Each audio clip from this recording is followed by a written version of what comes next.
confrontation, but they were up close to this line of CMPD officers who are in the bikes blocking off I-77, this outer loop here. We did see some officers underneath the bridge at one point in riot gear, just prepared. We've seen that reinforcement coming, just like yesterday out on the west side of town.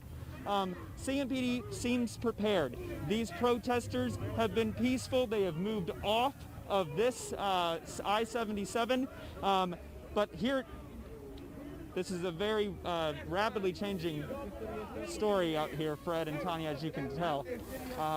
Officers are starting to move, and as they do so, they are telling them, move back. They are telling protesters, move back, as they exit off of this this ramp that is usually for cars to exit off of 277. This inner loop here. This is the scene out here as officers on their bikes continue to move these protesters over. We saw these protesters at the Charlotte Transit Center blocking roads there, making their way past the government center around CMPD headquarters until they came up on this ramp and blocked it, and blocked the inner loop of 277. You can continue to see officers with their bikes ordering them, move back. Let's just take a minute and listen in.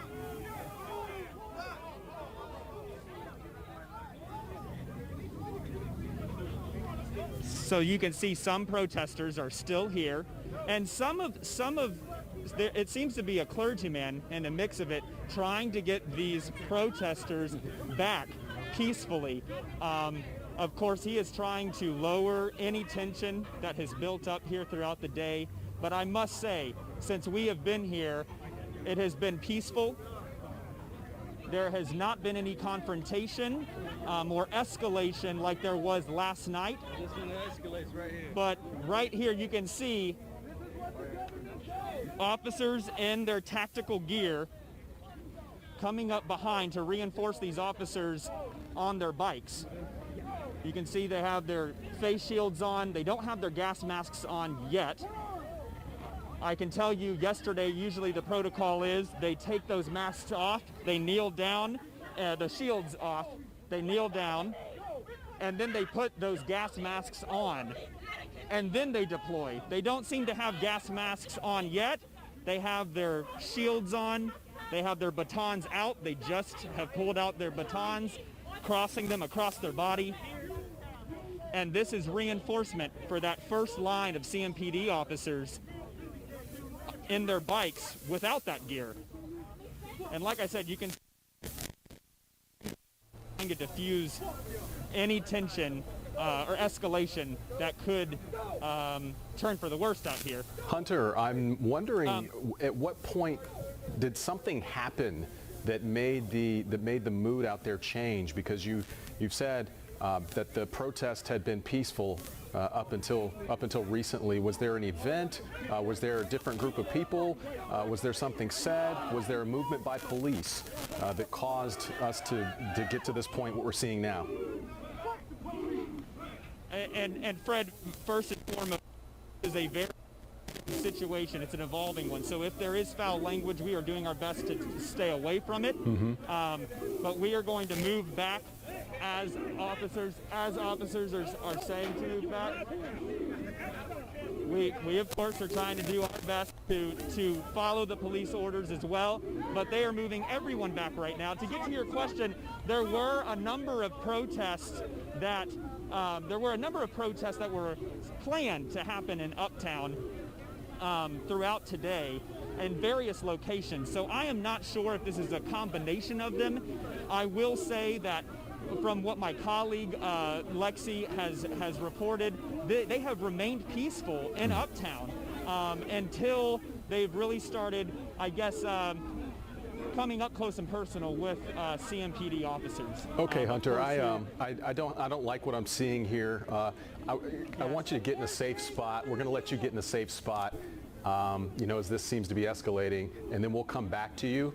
That sounds good, Fred. Okay, so if you were just now joining us, we are watching this unfold live on the air as you are. The protest that happened in Uptown. We had several protesters at Romare Bearden Park and protesters in various locations in Uptown now making their way onto 277, attempting to block 277, and that's where you saw the confrontation, things starting to get a little confrontational, not quite like we saw last night, but getting confrontational between the police and the protesters. CMPD tweeting about 12 minutes ago that approximately 100 of them were attempting to block 277, and this was at 4th Street. And now what you see there is CMPD responding.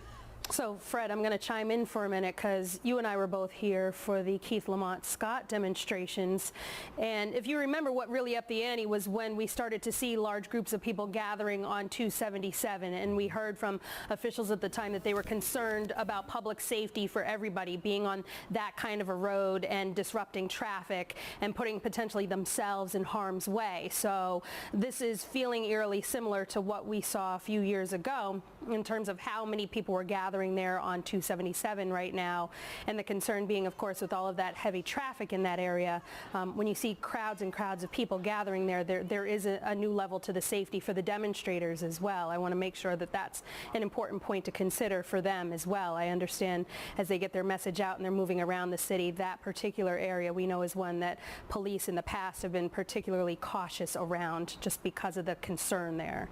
Yeah, and you'll recall when that move was made by protesters and police had to respond to the crowds moving on to 277. That was primarily when we saw the National Guard intervene. Right, that's right. And you know, we haven't seen that yet, but Mayor Vi Lyle, she spoke earlier today, and now that she has declared an emergency order, that means that all options are on the table, and they said they would scale up or scale down resources as they saw fit. And one of the things they talked about was the potential for the National Guard coming in. They pointed out that they're already here as part of the COVID-19 response, and they've been doing some work unrelated to all of this, helping out with some of the community food banks. So the National Guard's already here in our city. They're already working. So they could be here in a short period of time if they needed to be. I haven't seen anything. I'm kind of looking through social right now to see if there's been any indication that they've been called over to the scene. But Fred, you're right. That is when we saw other agencies outside of CMPD starting to jump in. Yeah, and as you heard, our Hunter Sines, who's there on the scene, and also our Lexi Wilson, who's been reporting throughout the day as well at various protests in the Charlotte area. This has been a peaceful process compared to what we had seen last night. Really not much confrontation between police and the protesters. The emotion's still there, but in terms of the energy and the confrontation, not so much. But we did see some very emotional comments. We heard from Mayor Vi Lyles about how she wanted to have the protesters have their voices heard, to hear what they had to say.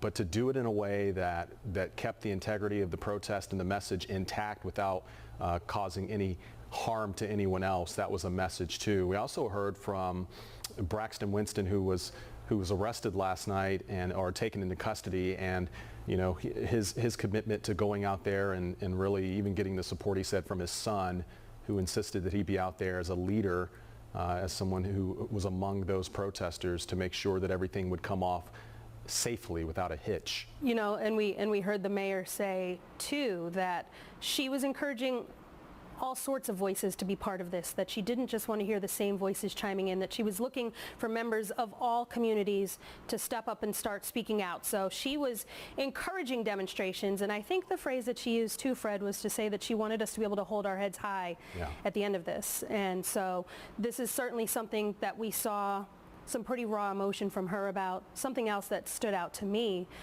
when we heard Councilman Braxton Winston speaking earlier today. He said one of the reasons why he was out there was for his son. And in his statement that he put out earlier, he'd said that he really wanted to kind of act as a go-between between the police and the protesters, to kind of stand in that gap between the two. And I'll be curious to see if we start to see any community leaders coming out here now as the evening goes on. We certainly saw them outside of the council chambers earlier this evening. No reports of any of them on the ground right now, though. Yeah, we heard from Mayor Pro Tem Julie Eiselt last night when she spoke, talking about how unnerving it was for city leaders not to really know what was going on there, you know, with how things were going to unfold. But based on all accounts from what we've seen today in news conferences and interviews that our reporters on the ground have been conducting, they seem pretty aware of what's happening. And usually when that happens, that means that they have contact and communication with community leaders on the ground who have pretty much a lot of influence on what some of these protesters are doing. So, you know, there should be a better level of communication. At least we hope to see tonight from leaders and people on the ground. I'm looking at these images right now from our colleagues who are out there in the field, and it does look as though there is somebody sitting on the ground right now. It does appear as though the majority of people have moved off of the ramp. We heard CMPD giving a number of orders. You saw them kind of using their bikes to try to push the crowd back and chanting, "Move back, move back, move back." A strong police line out there. I want to try to go now to reporter Lexi Wilson, who is out on the scene as well. Lexi, where are you and what are you seeing? Well, first off, I want to say that these protesters are moving pretty fast. We were actually just about to go on the 277, and CMPD just told us that they were actually going to open this back up and that the protesters are no longer on that area. And again, I mean, take a look. This is one of the entrances you see here. Again, no cars coming through, but they will be opening up traffic here shortly. Now, as you can see, there's CMPD officers here on scene. You know, they're really telling us, you know, safety is a priority. They're telling us that we have to leave this area at the moment. But right now, you know, like I said, those protesters kind of are moving fast and, you know, taking it to that level of being on the 277. Tanya. Right, Lexi, thank you. And our colleague Hunter Sines, I believe, is on the other side. He was kind of dispersing with the crowd and moving down. Not sure if Hunter has made it to a place where he feels safe and comfortable speaking to us. Hunter, are you okay? Are you able to talk to us and tell us what you're seeing? Yeah. We are. We're in a safe little median spot here just off the ramp. You can see traffic is trying to get by as officers are lined up here to my side. They have moved the protesters across the street, this on-ramp, so that you can actually get traffic going. But there seems to be a little bit of confrontation here to my right. You can see officers are trying to get people out of the road.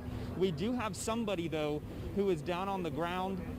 I don't know if they are hurt or I'm not really sure, but that seems to be, they're trying to get this road clear right now.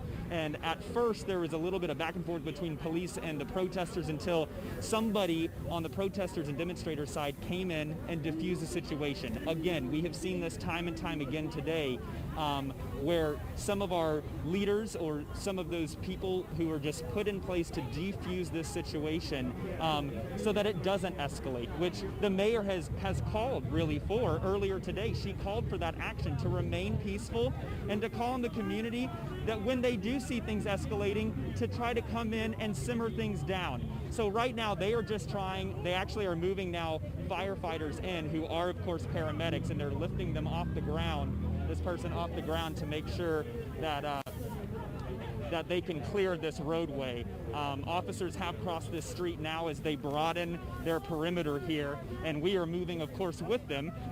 No big deal right now. Just we are safe right now, but we are continuing to move, of course, with these demonstrators who are wanting their voices heard to CMPD officers. We have seen this across the country, as you guys have mentioned.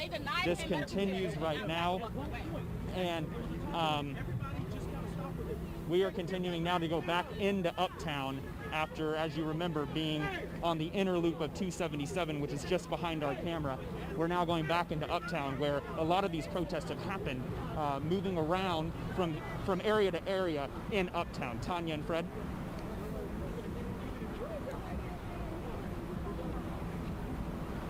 Hunter, where do you know where the protesters, where this group came from? The group that you're seeing here on that's behind you, where did they come from?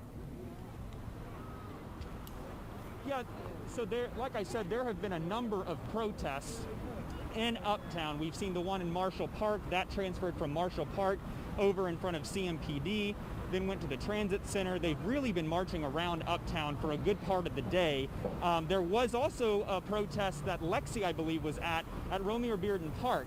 So I am not sure if this is a mix of protests happening. You can still see officers are talking to somebody over there, just making sure that they're defusing any situation. We have people honking their horns, traffic trying to go back. They have one lane open here. But as far as to your question, it could very well be a mix of several protests that were happening here in Uptown. A lot of them have dispersed. This is not as much that we're on the highway blocking traffic that I can see in my my near future here, or my angle here, I'm sorry. Sometimes, Fred, you just get a little bit of a loss for words as it is such a rapidly evolving situation. But you can, I would say, there have been some, of course, tense interactions with police as far as verbally, but it seems like they are now, this was the person who was laying down in the road, and it seems like either suffering from some heat exhaustion. It has been a rather hot day out here, as you can imagine. If you have been marching like they have, it takes a toll on you if you're not hydrated, but you see a lot of people using their signs with the message that they want police to hear, and they are now using them as fans to try to help one of their fellow demonstrators back to good health. That is a person who they were trying to get out of the roadway so that they could get traffic back to moving. I just want to, they are all huddled down here with her, trying to just make sure that the person is okay right now, Fred. Wow. Wow.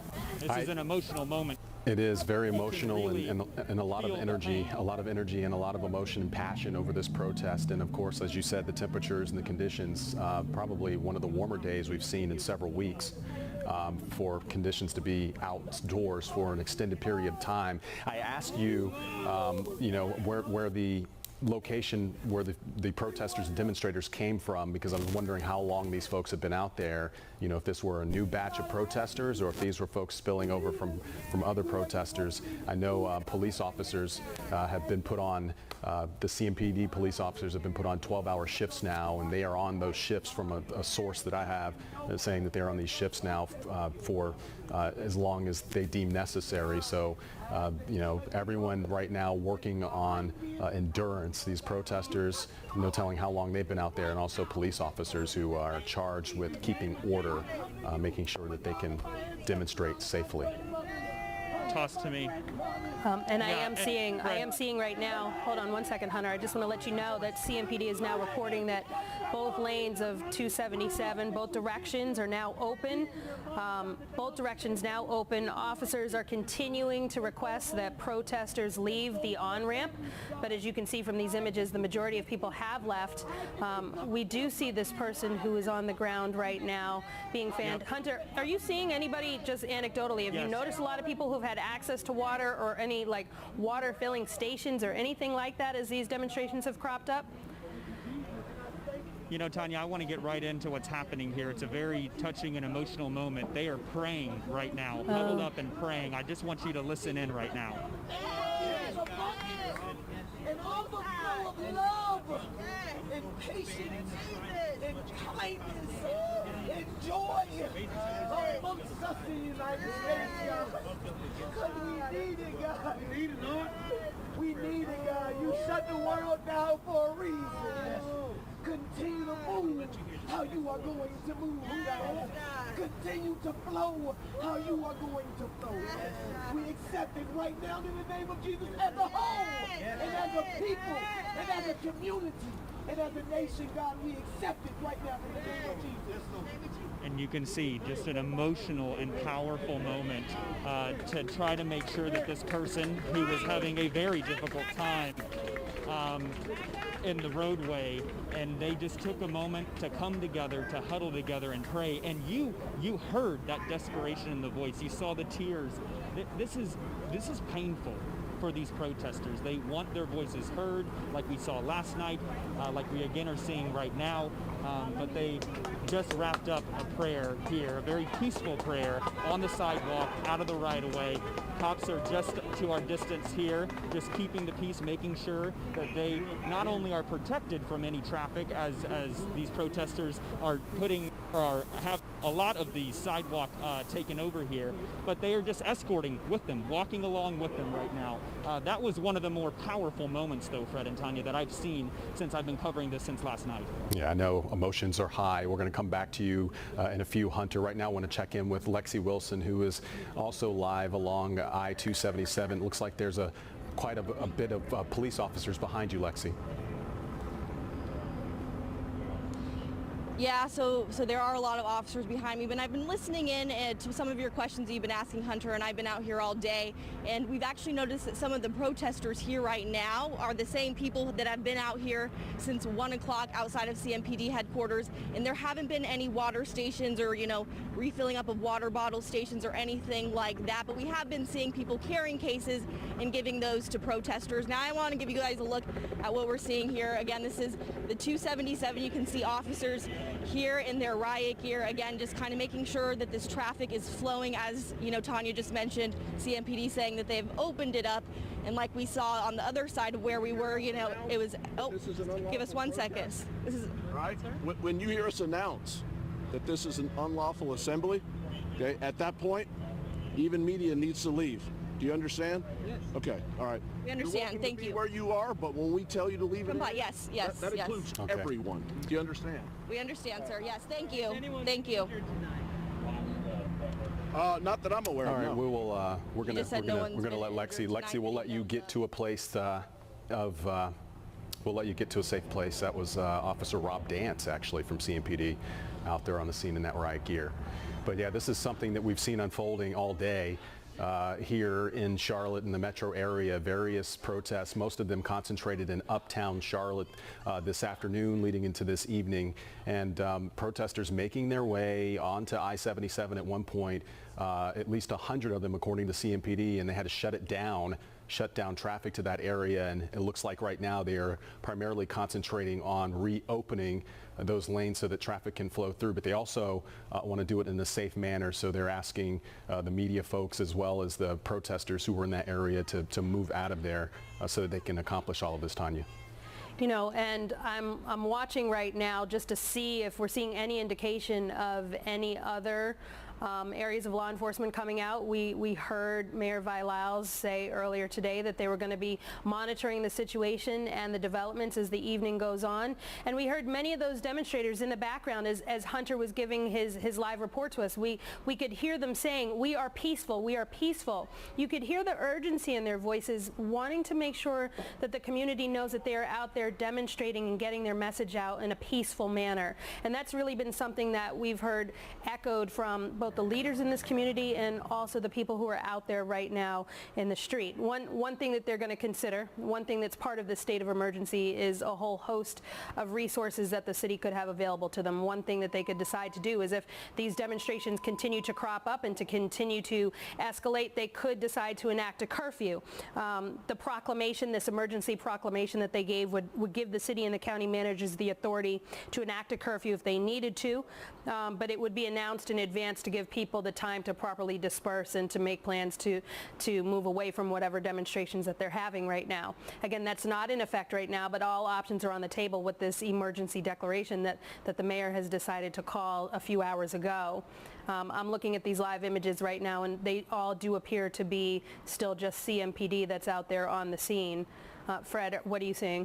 Yeah, same thing as you. It looks like they're mobilizing people. I don't know if they're dropping people off or if they're putting people back in those vans. That's usually how they do. A lot of times when they disperse a lot of police officers, they will anticipate where the protest will go, and they'll have them in these vehicles lined up along different various points of the route that they think protesters will go, and it looks like they're on the move at this point. I want to bring in WCNC Charlotte's Ruby Durham, who has been monitoring monitoring social media for us. I know that there's been a lot of traffic, a lot of things said from leaders and also people in our community. Ruby, what are you seeing at this point? Well, right now, Fred, we're monitoring 277. I just want to reiterate the images that we've been seeing before you came to me. CMPD saying 9 minutes ago, both directions of 277 are now open, and officers are continuing to request protesters to leave the on-ramp. On social media right now, I'm just seeing people saying to the protesters in Charlotte on 277, please stay safe. Our city has already had riots before, and we've seen how dangerous that got. Please stay safe. A lot of people are saying, we hear you praying. We just heard that protesters still blocking 277 in Charlotte. We're just seeing a lot of images of people just asking people to stay safe as they're trying to demonstrate their opinion and their thoughts and their prayers when it comes to violence that is happening around our city. As far as the protest goes, I know, Fred, you asked where did they come from to go to 277. Still not seeing that right now, but we're seeing that they are heading into Uptown. As for a curfew, Tanya, I heard you talk about that. Not seeing anything when it comes to that or what people are saying as far as if they're going to abide by that. But CMPD, they're saying that they're giving these dispersal orders to protesters at 277. It looks like they're allowing them to walk away to head to Uptown. So I guess I'm monitoring right now to see where they're going to Uptown and, you know, what's that going to look like for the next round of protests or the next round of gatherings as far as people. I have been seeing people, you know, form chains at the transit center in Uptown Charlotte. Not seeing a lot of video, but I'm seeing enough to see that there's something going on. So I'll keep my eye on that and let you know the very latest when I get more details. But again, a lot of people on social media just asking for prayers, asking for people to be responsible and, you know, protest if you want to protest, but just stay respectful, stay responsible, and, you know, keep going when police say move so there won't be any more dangerous situations as we saw some last night. But again, I'm monitoring on social media, letting you know exactly what I'm saying. If you're seeing anything on social media, if you're seeing something out in the community, definitely hashtag WCNC Charlotte and let us know what you're seeing so we can get that message out there and kind of see where people are going and, you know, how people are responding now, day 2 of these protests. Okay, Ruby, Tony? We'll check back in with you momentarily. We want to show you some live images, though, coming out of Philadelphia. Can we pull those up? Of course, there's a reporter standing in front of that camera because we're taking this as a feed from our sister station in Philadelphia, the NBC affiliate there. But you can see a fire underway with a response from firefighters. I'm presume that this is something as a result of a protest there in Philadelphia. Fortunately, we haven't seen anything like this, and this is why you see such a strong presence in Uptown. The last time we had protesters of this nature in Uptown, it was not a pretty sight, and of course something that the city does not want to repeat.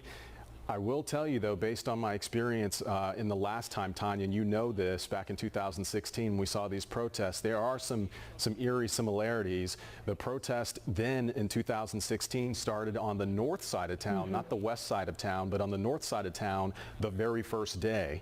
And then the second day, things escalated, moving into Uptown, and that's what we've seen here. And one of the things that we heard the mayor say earlier, because she said she's been asked a lot over the last day to compare these demonstrations to the demonstrations in 2016, and she was hesitant to do so because she said what happened in 2016 was something that happened in the heart of our own city, and the victim in that case was a member of our own community, and we are really lending our voices to the chorus of demonstrations that are going on across the country right now. So the change that the demonstrators out here are trying to effect is something that's happening on a national level. And so for that reason, she felt as though the climate here, the tone here may be different this time around compared to what we saw before. But certainly that tactic on 277 in particular was something that was very reminiscent of what we saw before. And also to your point, Fred, of it starting one place one night and then the next night it moving.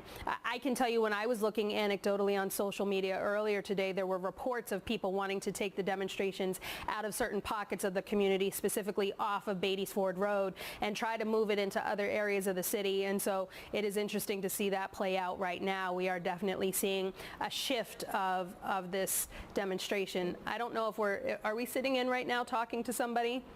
Are we listening in on that? Yeah, let's listen in. India and Jamaica, and you see, we've been going through this stuff for a long time with the government, how they operate, things like that. And all I can say towards it is that what we're doing right now, this is a start. It's a start to help get people around the world to come together and realize the chaos that's going on with the system and the government. So what we all need to do is do what Jamaican people been wanting, and island people been wanting, Africa been wanting. We need to come together. We need to rise up and show them that we're taking back over the city. We're taking back over the country where they can't be terrorizing us. They can't be killing us. They can't be shooting us because we're black. First of all, this is not their country. They're just people who had an upper power first. They're just people who had an upper power first, basically, who is trying to basically run the world, and that can't happen. So even if it takes a war. You see, it's a lot of countries warring in America for a reason. You know, I'm from a third world country, so I know about all the wars. My family is from Iraq and Jamaica, India. They work together. So what I'm telling you is that, like for instance, they go to... I got one more question before you go. Oh, I'm so sorry, but tell me one more thing. We were talking about this a little bit ago. Andrew Young, in an interview today, said, if I was young enough, I would go out there and I would tell them to go home. He also... Oh, my microphone broke out. Okay, you've been listening to some interviews going on the scene there. Our Lexi Wilson, this is her camera. She is out there on the scene in Uptown as well with a number of protesters. It looks like possibly hundreds of them out there. They've been going in different directions, and police have been going in different directions trying to contain this, to keep it under control. But people expressing their discontent, their disillusionment, and their anger over systemic problems with government leadership, law enforcement, and the treatment of black people in America. Right, because really when we talk about what happened this week, this is just one of what feels like a never-ending cycle of problems that we have seen. Disparities in treatment, black and brown people feeling as though they are not treated as equal, that they just want dignity, respect, and for their lives to be valued just like everybody else's.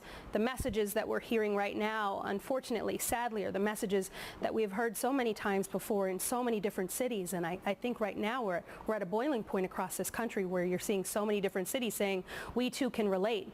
We too have been there. We too have had the same experience as what we're seeing in Minnesota. Minnesota is just one example of countless cities and countless people who have had to lay their loved ones to rest. And so I think a lot of this frustration, the sadness that we're seeing is because unfortunately this is the reality that so many people have been in for so long. It is a sobering reality and a reminder across the country. Let's check in now with WCNC Charlotte's Lexi Wilson. Lexi, we just saw a little bit of what was going on your camera. What can you tell us about that and what's happening around you right now?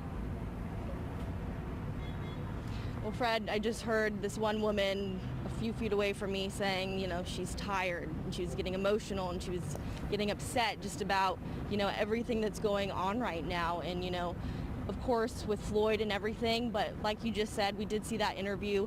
He said he's not from the States, but he's experienced it before. He felt it was important to share his message here today. And of course, you know, like I said, I've been out here talking with protesters, and we do have people from all over, and as well as from Charlotte, just really grieving and really feeling tonight. And of course, it seems as if, you know, right now people are talking. As you can see, we have some signs up, as you see. Hi, we were just talking with you. So I was wondering, like, I believe that in order for all this mess to stop with the government, we need to start a revelation. And the Bible has been talking about it. Now it's coming to pass. So what we need to do is come together as one and all show the government that we're not scared of them, and we're fighting for our rights. Like Bob Marley said, stand up and fight for your rights. I'm Jamaican, and I take pride about Marley music, so does a lot of other people take pride in Bob Marley music. Look how long Martin Gardens and Bob Marley's been talking about this stuff will come to pass when all this is going to happen, where it's revelation, it's wars, all type of stuff happening. I'm not saying that. Do you feel like your message is being heard here today? I mean, you know, you have your sign, you're here with your friends. Is your message being heard? I feel like the system is listening, but at the same time, I feel like in their brain, they're planning more to come after us. I feel like basically they're listening, but they don't care. I feel like we're just basically creatures running around. They don't care. I feel like we're creatures running around, and they're not gonna try to do anything to help us. They just want to keep destroying our nation and making us worse. Thank you. I appreciate your time. Thank you so much. Again, he's saying that he feels that his message isn't being heard, and that's kind of been, a thing that a lot of people have been saying here today. When are things going to change?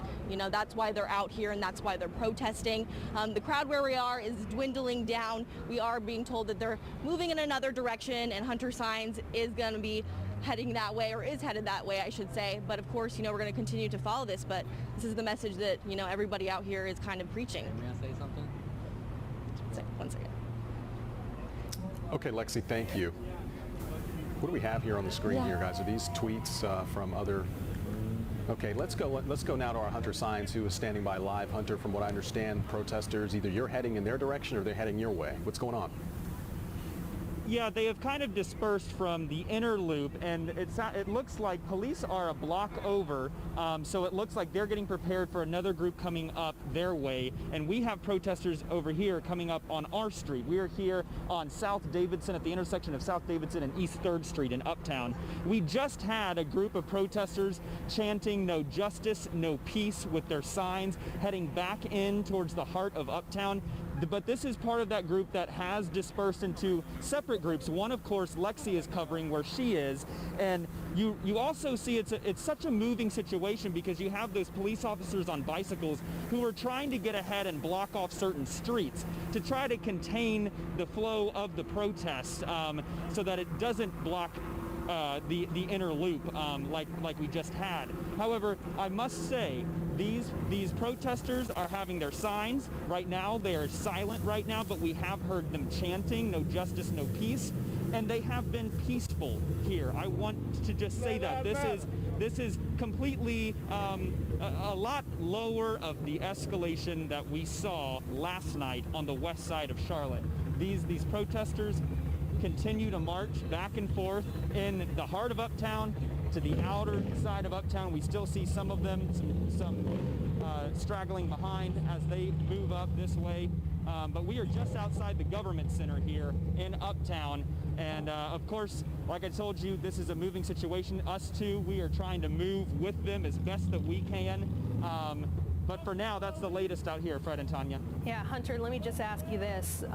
From where we sit, it feels as though there's a bit of a tone shift. We've seen people on their knees praying. I've seen people come up to you saying, "We just want to be peaceful." Does the energy feel different to you right now, keeping in mind that it's just now coming up on 9 o'clock at night? The night is still young, but does the tone feel different tonight? Yes, it does feel different tonight. We are coming up on 9 o'clock. If I remember, we were just we were close to hitting the air last night with our break-in when things were really turning towards violence over in the west side of town. We had those escalations, the clashes between police officers and protesters. Tonight, it is a much different tone. So far, so good. This has been peaceful here. They have been chanting different chants that we've heard day in and day out. They want their voices heard. And I do have to say, it's been a powerful moment to hear from, we're right outside the government center. Earlier, the mayor and council came out and they asked for this. They asked for this peaceful protest, which is happening out here. There has been a change in tone from what we saw last night, Tanya. All right, Hunter, I appreciate that. I think we're going to give you a moment to try to follow along with some of the demonstrators so you can see where they intend to move next. I know this has been a very fluid situation for you as you continue to stay safe and move along. Fred. Yeah, if you're just now joining us, we've been following the latest with Uptown Charlotte and protests that have been happening in the surrounding area of Uptown all day long, starting around noon and even up to now. We've seen protesters moving off of I-277. That's why we interrupted the programming, because police had an encounter and a confrontation, and what you were seeing is video from where they were on 277 at 4th Street. That confrontation ending with police pushing, not physically, but figuratively, moving back the crowd and controlling them and getting them off of 277 reopening traffic in that area, and we've seen a number of people express their frustrations, and obviously some people have succumbed to some of the conditions out there. We don't know exactly how long those protesters have been out there, if that's a new batch or if they're people who've marched in protest from Marshall Park all the way from CMPD headquarters and the Transit Center to Romeo Bearden Park, but they've been out there for quite some time. You're seeing video now of a Food Lion off of Beatty's Ford Road that was damaged. Actually, a number of businesses off of Beatty Ford Road that were damaged in last night's protests and demonstration, where there was reports of lots of property damage, and that Food Lion has since reopened. We haven't had any damage reports like that today. We haven't seen quite the confrontation between the protesters and police that we saw last night and this evening as well. Things seem to be a little bit calmer out there, Tanya. Yeah, I wanted to highlight that contrast for a moment because it was later in the evening around this time where we saw about 100 people gathering on Beatty's Ford Road and marching peacefully, and we heard the same thing, and things abruptly escalated into the images that you're seeing right now on your screen. What was once 100 people escalated into 250. We heard reports from officers that at one point a firearm was discharged by one of the rioters. We know that the police department had to bring in their special resources. They brought in their civil emergency unit. They started using what they refer to as less lethal riot control agents. I assume that's what we're looking at here and what we're hearing here. We were never given the specifics on what exactly we saw, what tactics they used, but we know that they had what they called violent encounters. We know certainly that situations escalated into incidents of destruction of property, at least at a bare minimum. There were reports of 3 officers who were injured last night. Reports of officers who had their cars damaged, other businesses that were damaged, officers who had bicycles taken from them. No reports, though, of any injuries thus far to any of the demonstrators, which is good news. And we hope that it continues that way tonight. But I think we're all very mindful of the fact that at 9 o'clock, things did not look like that, what you're seeing on your screen yet. They looked more like what we were just seeing on 277, with people gathering and saying that they were peaceful. And so I think everybody from the mayor to the police to the demonstrators are watching to see if we're going to see another tone shift tonight. Yeah, I want to show you some live images into our newsroom. These are the streets of New York City. You can see protesters there in the heart of the city there, and a large contingent of police officers. It seems like they're blocking off the traffic to that intersection. I'm not quite sure what's going on there, but definitely looks to be somewhat confrontational. This is basically the scene that we've been seeing across the country. Clashes between protesters and police. Looks like a group of people are dispersing at this point, and it looks like I even see some people on the ground. I'm not sure if people are falling because they're running, or if there's some kind of force or contact with police that's causing that, but that crowd looks like it's being dispersed.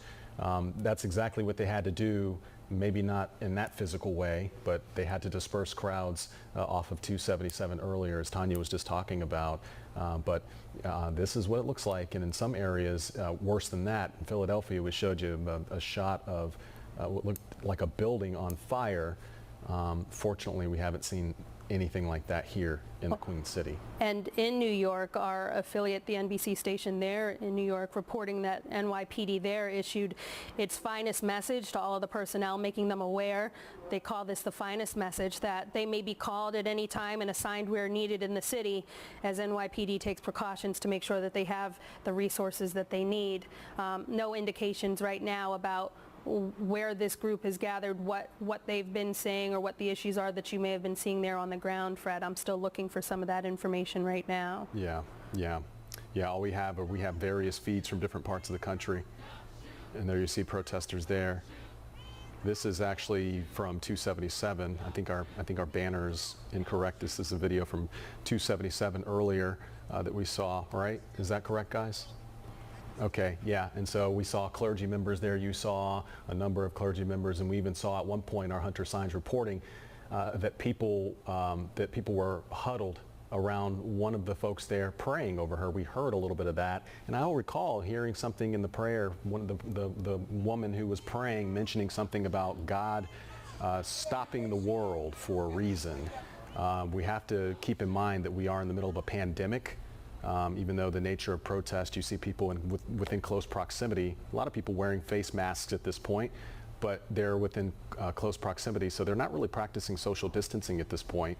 But as we know, the pandemic has affected how we move and operate, but this obviously enough of a big issue that's been festering for a very long time in our country, and with recent events going on, enough to cause people to come out in the streets with their signs, wearing their emotions on their sleeves, their hearts on their sleeves, very passionate about what happened to George Floyd in Minneapolis. And potentially risking their lives in an effort to save lives of others and to call out their perceived injustice, the injustice, I'll say it, the injustice that has happened across this country. It's the elephant in the room when you look at a number of these groups, a lot of these groups, and you're seeing some images with people with face masks, others who are standing, hugging shoulder to shoulder, side by side, without. And you have to hope that one of the unintended consequences of this, you have to hope that we don't see more of the COVID-19 spread happen in the same communities where we know we're seeing a disproportionate amount of COVID-19, and that is in the black and brown communities. And many of the faces that we're seeing out here will go back to those respective communities and potentially exposing themselves. And I think that speaks to the value of people who are potentially putting their lives on the line for this message. Yeah, you talk about that. You mentioned, all of these things that you're talking about, the pink elephant in the room, the disparities and the inequalities. That's something that Senator Jeff Jackson mentioned yesterday when he was on our air in a phone call. We had him on our air, and he mentioned how this just highlights, with the pandemic, highlighting the disparities in healthcare. And now, with this happening, highlighting the disparities in treatment between law enforcement and what goes on in communities of color or elsewhere. And also the economic issues that we heard some other folks talk about. We had a professor at Johnson C. Smith talking about the inequalities, the economic inequalities. So there are a lot of issues that have gone into people's passion behind this protest. It's not just this issue, this thing that happened in Minneapolis with George Floyd. It's bubbling up from a lot of issues that we've talked about over the years. Absolutely, and many of those messages we're hearing on our air, we're also seeing on social media. I want to bring in our colleague Ruby Durham if we can, because she's been monitoring some of the reports, some of the things that people are saying on social media right now. Ruby, what are you reading? What are people saying? Tanya, if you take a look, one viewer just sent us a message saying, hoping everyone at the protests in America manages to stay safe tonight, because the stuff that, this person is reading right now is terrifying, and if true, is going to get so much more dangerous. Use your voice, but please protect yourselves and run when you have to. We also have a viewer saying police departments and emergency services from all over the Charlotte area, including Gaston County, are prepping for protests at South Park Mall. Now, working to figure out more information about this, but I know we saw protesters moving from 277 to Uptown, so we're going to be looking at South Park Mall to see if this is something that will happen tonight. We have another viewer saying a friend that's at the protest in Charlotte just sent her or him a short clip of protesters praying with a few officers.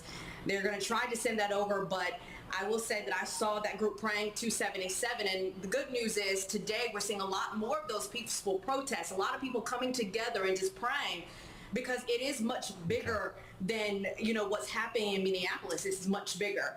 And then we have another person saying, I'm back home from the Charlotte protest. This is a man who stayed much later than me. He broke down from emotional and physical exhaustion, and the protesters came around to fan and embrace him. So a lot of people just embracing each other. But of course, we'll follow more things on social media and let you know exactly what people are saying and what people are feeling as they continue to protest in Charlotte.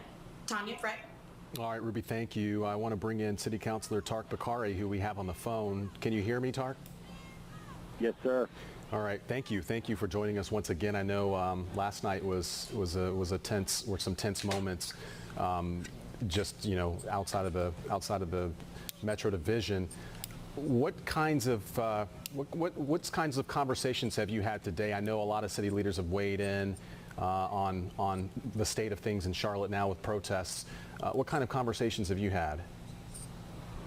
Well, I mean, it's hard to even know where to start, but a lot is the simple answer. And if I was to just pinpoint the first thing that jumps to my mind, it would be some really tough strategy discussions on, do you do a declaration of a state of emergency or not? Do you do a curfew or not?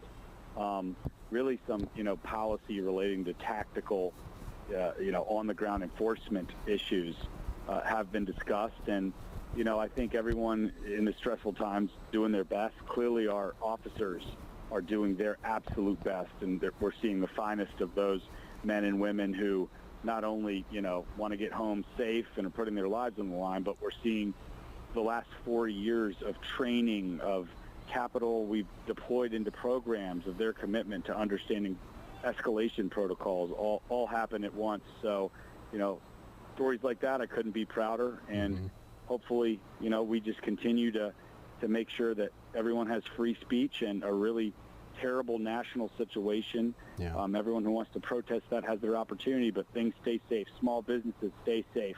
And most importantly, our police officers stay safe. Can I ask you this? The city is not, while we do have the state of emergency, we don't have a curfew. I know when you make a decision to have a curfew, that comes with pros and cons. Can you talk to us about what the con of having a curfew would be? Yeah, I mean, to be totally honest, I struggle to find a pro on a curfew. If you have a curfew, you need to be fully ready, willing, and able to enforce it.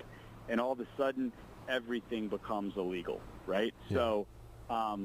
So there's no way you'd even consider, in my mind, a curfew unless you completely deployed a large contingent of the National Guard, because this is a large city.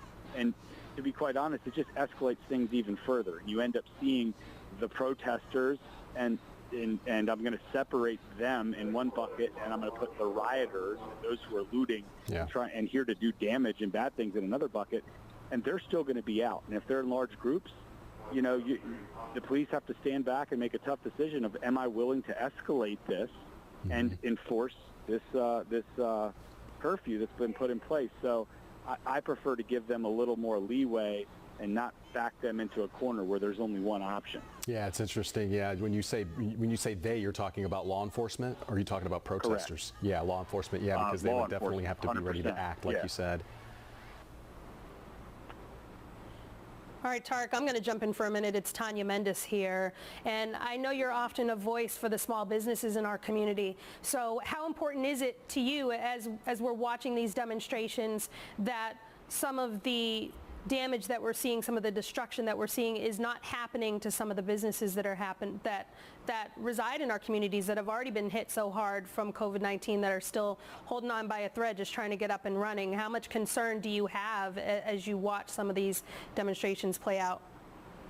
I mean, nearly all my concern is in that bucket. It's split evenly between our police officers making it home tonight safely to their families, and our small businesses who are reeling to not be just dealt another blow. So honestly, it's kind of disgusting to me to think that at a time right now where over 10,000 small businesses in Charlotte alone, those are people that have 25 or less employees, they are reeling, like I said, and we anticipate that upwards of 25 to 40% of them may not ever open their doors after all this COVID stuff.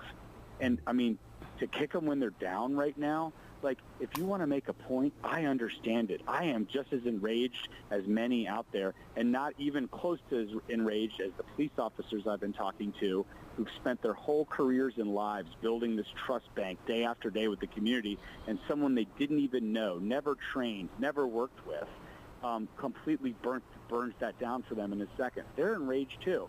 And these small businesses are just sitting out there trying to survive. So anyone out there who thinks that they're proving some kind of point by bashing in the windows of a Chinese restaurant, small business in our town, or whatever might be next, forget about all that stuff. Beatty's Ford and where this happened last night, those are some of our most at-risk small businesses in our entire town. When small business gets a cold, they get pneumonia over there. Yeah. And for that to be at risk just sickens me, just absolutely sickens me.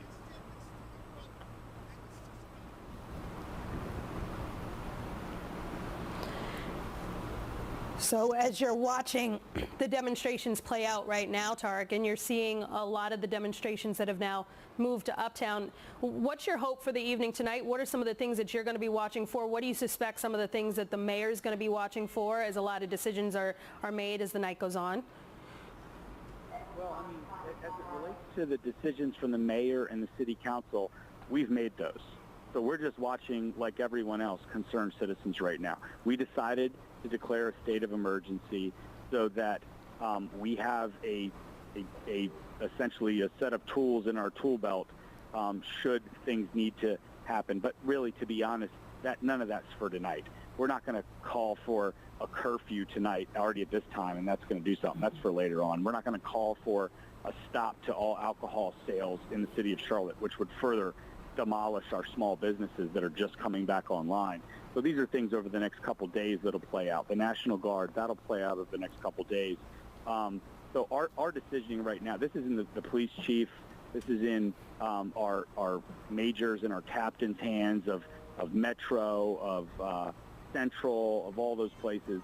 And it's a triage exercise. So what I'm watching for is really, to be honest, the calls to action we made all day for our community leaders, our faith leaders, our Greek leaders, all the folks that are in town that we made calls to action of, we need you now. Be those positive influences. Be those influences that prove, to everyone you can protest, you can make a point, and you don't have to endanger lives. You don't have to ruin businesses that are already reeling right now. I'm going to be watching close for that. I'm going to be watching really close for as things press forward, is Uptown and particularly the epicenter going to be a gathering spot? And if so, it goes from lawful protest, which is what we want them to do. We want that to happen, right? Yeah. Very quickly, though, it can become unlawful protest. It can become rioting. What we saw last night with bottles and rocks and things like Molotov cocktails being thrown in the direction of police officers, we can't have that. Yeah. And if it goes to that point, it's no longer a lawful protest. And all those things that anyone wants to claim they're doing, well, it really goes out the window at that point. Tarek Bakari, thank you so much for taking the time to talk to us once again. We appreciate your insight and your leadership in the city. Thank you. Yes, sir.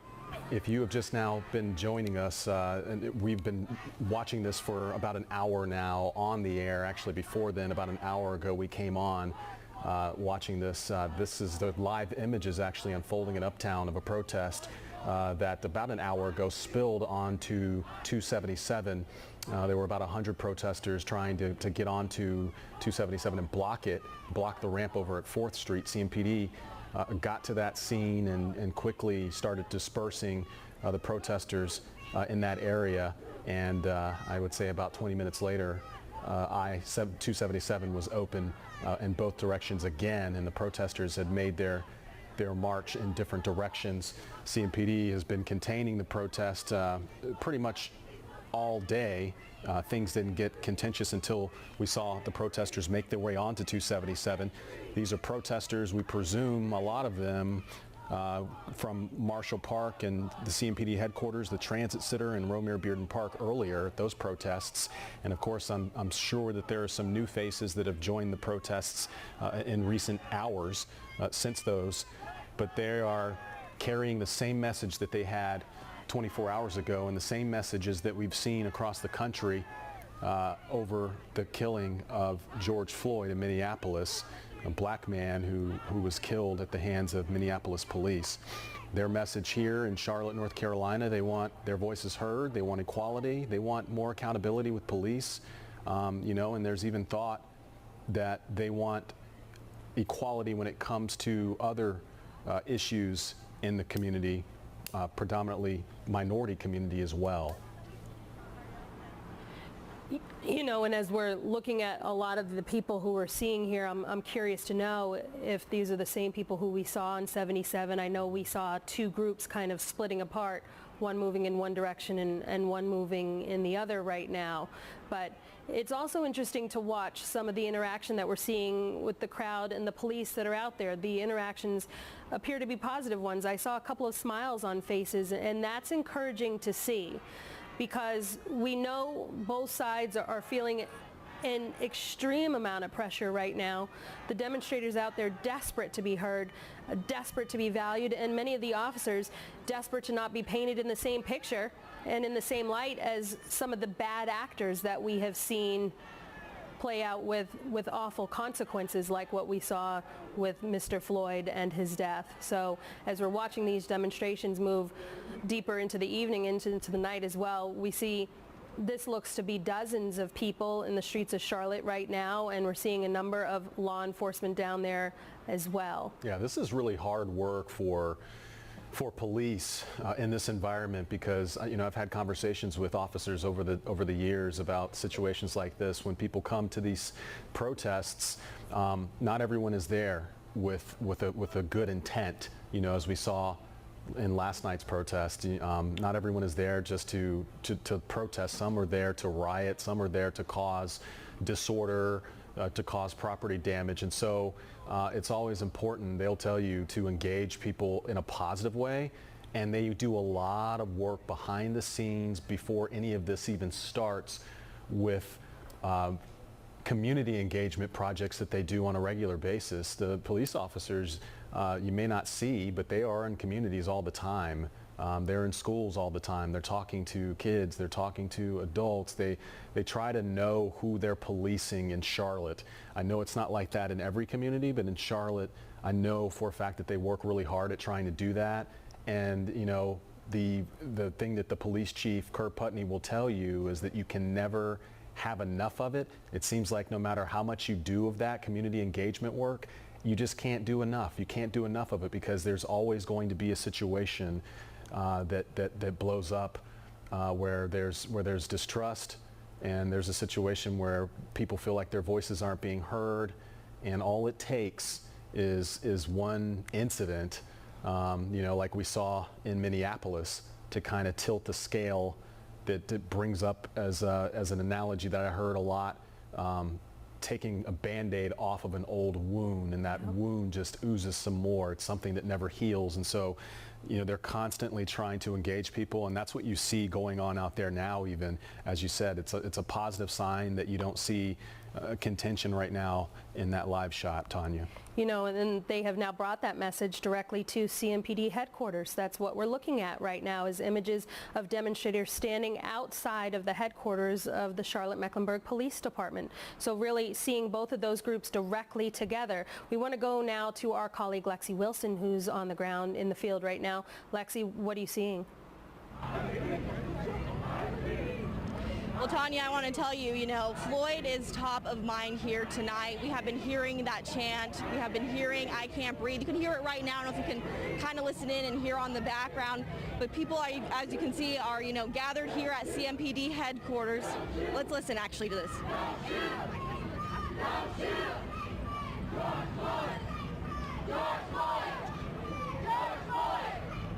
Again, like I said, Floyd is top of mind here tonight. A lot of people are tired of this. That's what they're telling me. They want change. As you can see, people have signs. People are continuing to chant. And the crowd has gotten much larger. I mean, on our way here, we saw more cars coming in. We actually saw people parking and paying to park as they were, getting ready to come to this protest outside of CMPD headquarters. We also did see some people, hanging outside of their cars, or hanging outside of the windows of the cars, I should say. So people are definitely definitely gathering more than earlier today.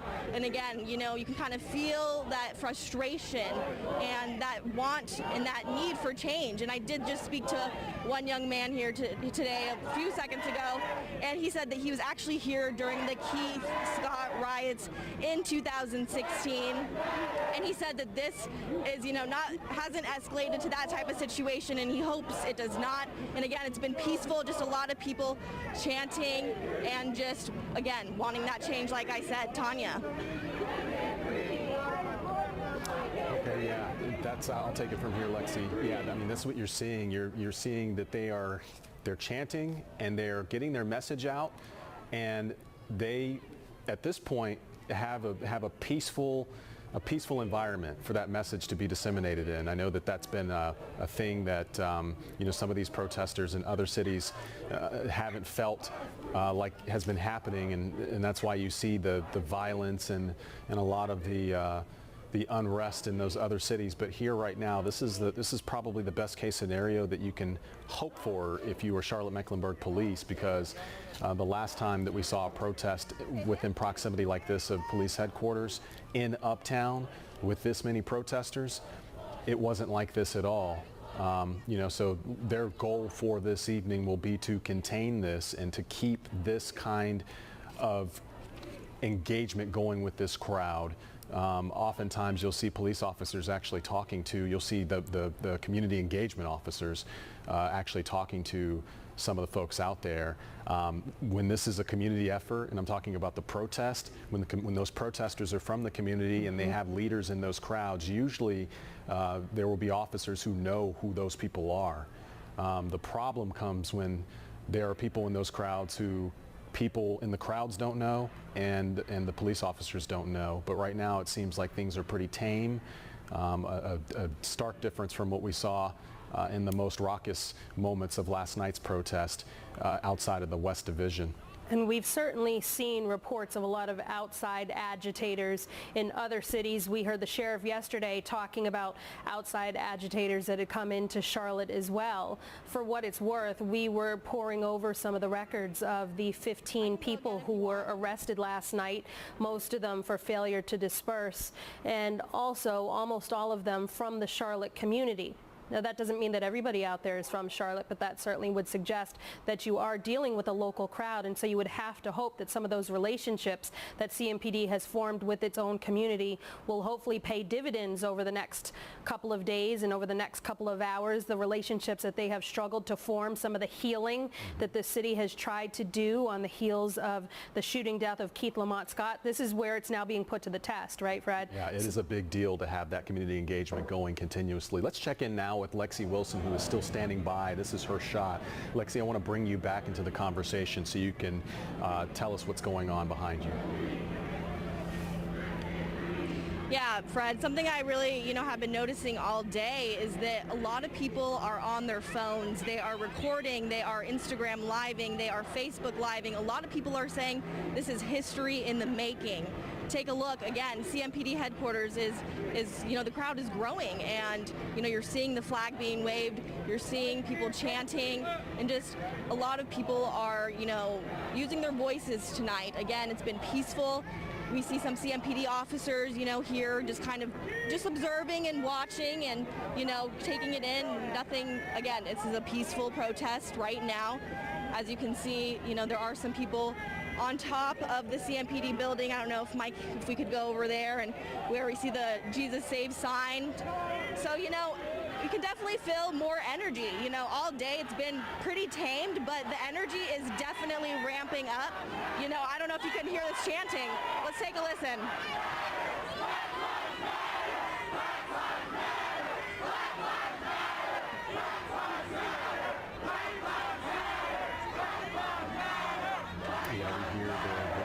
Matter from the protester there. Jesus Saves from Sam Bethea, who is a fixture in Uptown, also there among the crowd. Very active scene there, but calm compared to what we've seen in the past. Let's check in now with WCNC Charlotte's Ruby Durham, who is monitoring the social media feeds for us this evening. Ruby, what are you seeing? Fred, we're seeing viewers all over the Charlotte area just come together on Twitter and just say that they are praying for everyone's safety at the protest right now. You're seeing that on your screen. We also are hearing people saying that we're on day 2 of the Charlotte protests, and they can't help to think about day 2 in 2016 when Justin Carr was murdered. So a lot of people are remembering issues in the Charlotte area that have been happening for some time or over years. They're bringing back those memories. So it's a bigger meaning to a lot of people who have been here for a lot of time. All right, Ruby, let's check the analysis. We're taking Lexi's shot here because it seems that something is going on. This is looks like people have been dispersed, or either their attention has been caught by something else. All I see are protesters at this point. I don't really see any police officers, so it's hard to ascertain what's going on. But it looks like the concentration is right there in the center of this circle. Yeah, we're seeing officers pulling up right now on their bicycles and running toward this circle that's gathering right now. We saw some people running away from this area and others now moving toward it. I know, I'm staying back. Okay, so this is our Lexi Wilson. This is her shot, the one that we just saw where people were standing on the steps and outside of the police headquarters there in Uptown. Now all of the action has moved over up the street a little ways, maybe a block or so.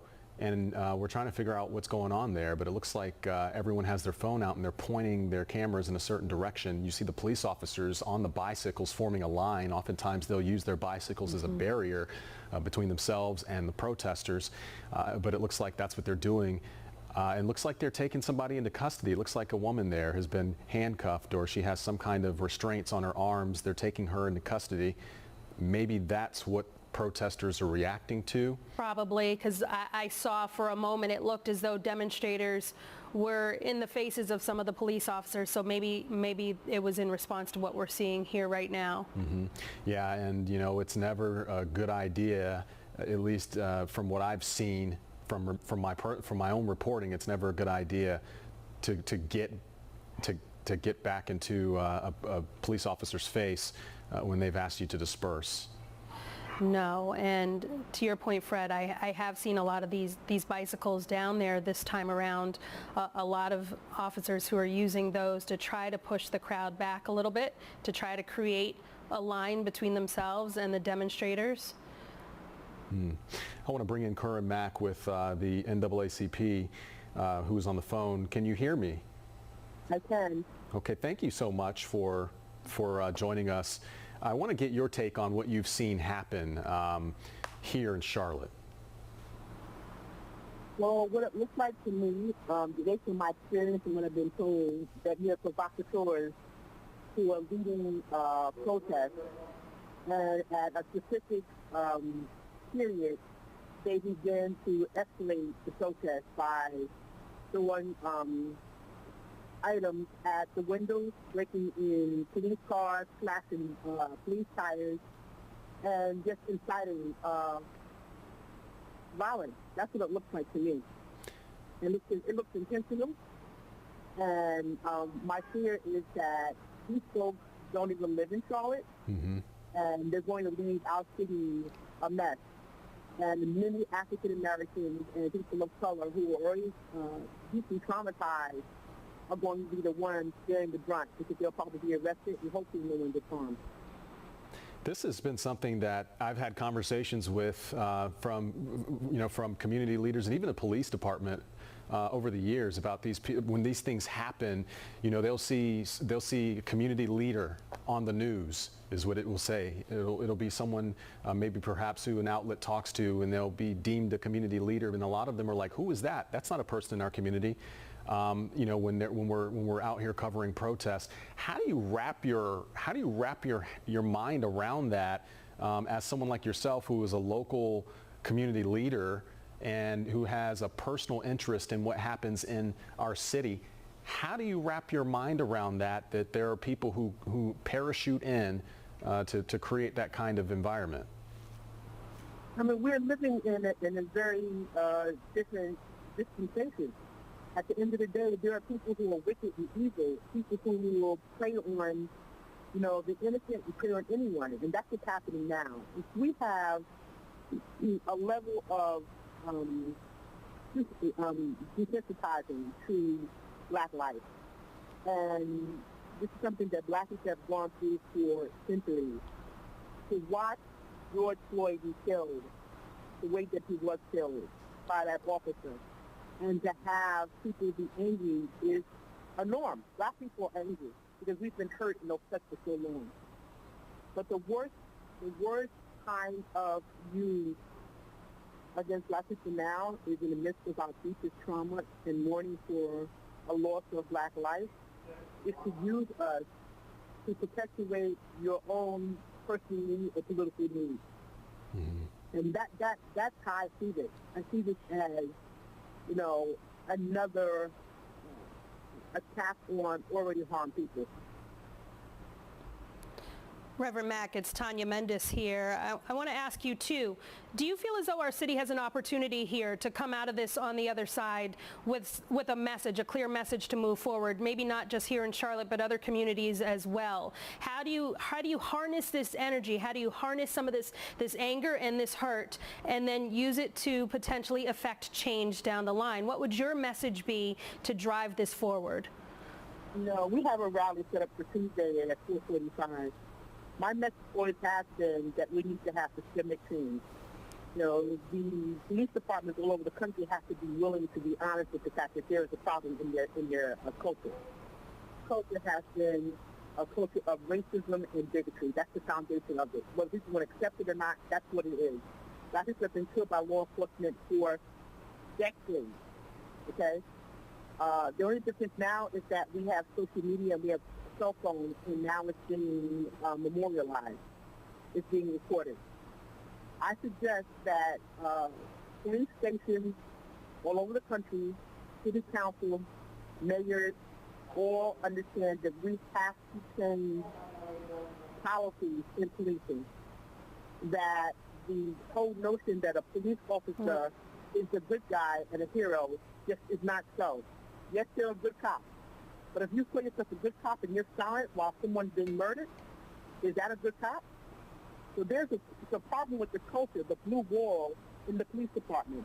There's a problem with the fact that policemen are not held accountable for killing Black lives. And we need to deal with that. And so I'm looking for policies that's going to look at how we change policing, how we change the bar for cops having reasonable, subjective or objective belief that their lives are in danger. So that's the first thing they pull out. Oh, I fell in danger. I saw a gun. He tried to get my gun. I felt threatened. That does not give you the right to take a life.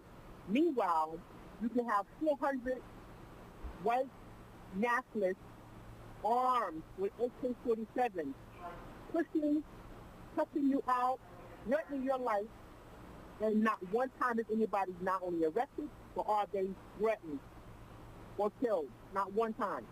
But we need to stop this. The fact is, racism is real in this country, and we need to address it. Yeah, and everything we're seeing, Reverend, is the tip of the iceberg as a result of a problem that's been festering, as you say, for generations, for many years in this country. Thank you for your time, and thank you for your comments. We really appreciate it. I want to bring our viewers up to date on what we're seeing here. These images that we're seeing, live images in Uptown of a protest that's going on this evening. That we saw, the images that we're seeing here originated from the police department, the headquarters there, and we're getting word that 2 people were arrested. Which you probably didn't hear or see were those a flash bang, at least one of them that went off. We saw what looked like one person running, covering their face. I don't know if that means that anything like a tear gas had been dispersed, but people were getting too close, we're told, to the police, and that's when they arrested those 2 people, and at least one flashbang was heard.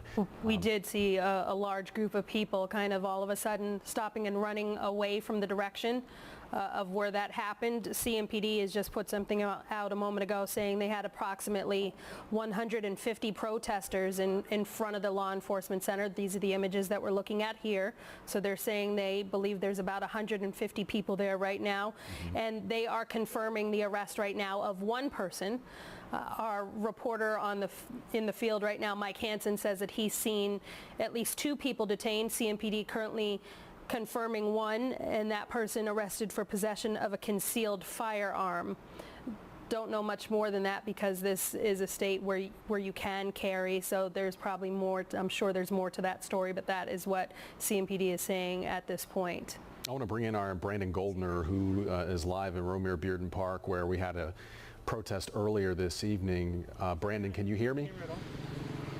Yep, I can hear you guys.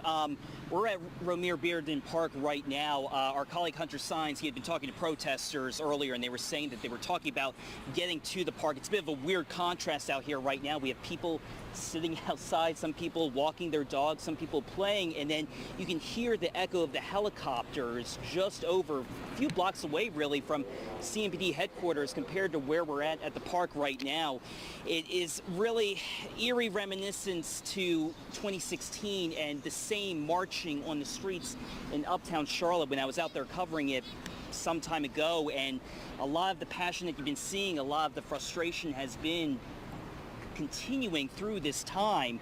And right now we're just still hearing some of the helicopters whirling around. We're waiting to see if there'll be more people who'll be coming in to Romare Bearden Park. We know this is an area where there had been a lot of protests. It's a large area where we saw, even in 2016, where we saw a lot of people coming out to protest. And it has been something that has just really been captivating a lot of people, especially not just here in Charlotte. I was talking to one law enforcement source in Gastonia where there was a protest also happening there at one of the car washes off of Garrison Boulevard and Marietta Street. Actually, when I was going out and grabbing lunch earlier today, because I live out in Gastonia, I saw 3 teenagers standing in an intersection with signs protesting Black Lives Matter, protesting with signs saying, "I can't breathe." Right now, it is quiet at the park, and again, just talking about the contrast where you're seeing just a few blocks away from CMPD headquarters and where you're seeing a lot of the tension and the helicopters whirling around, whereas here it's just people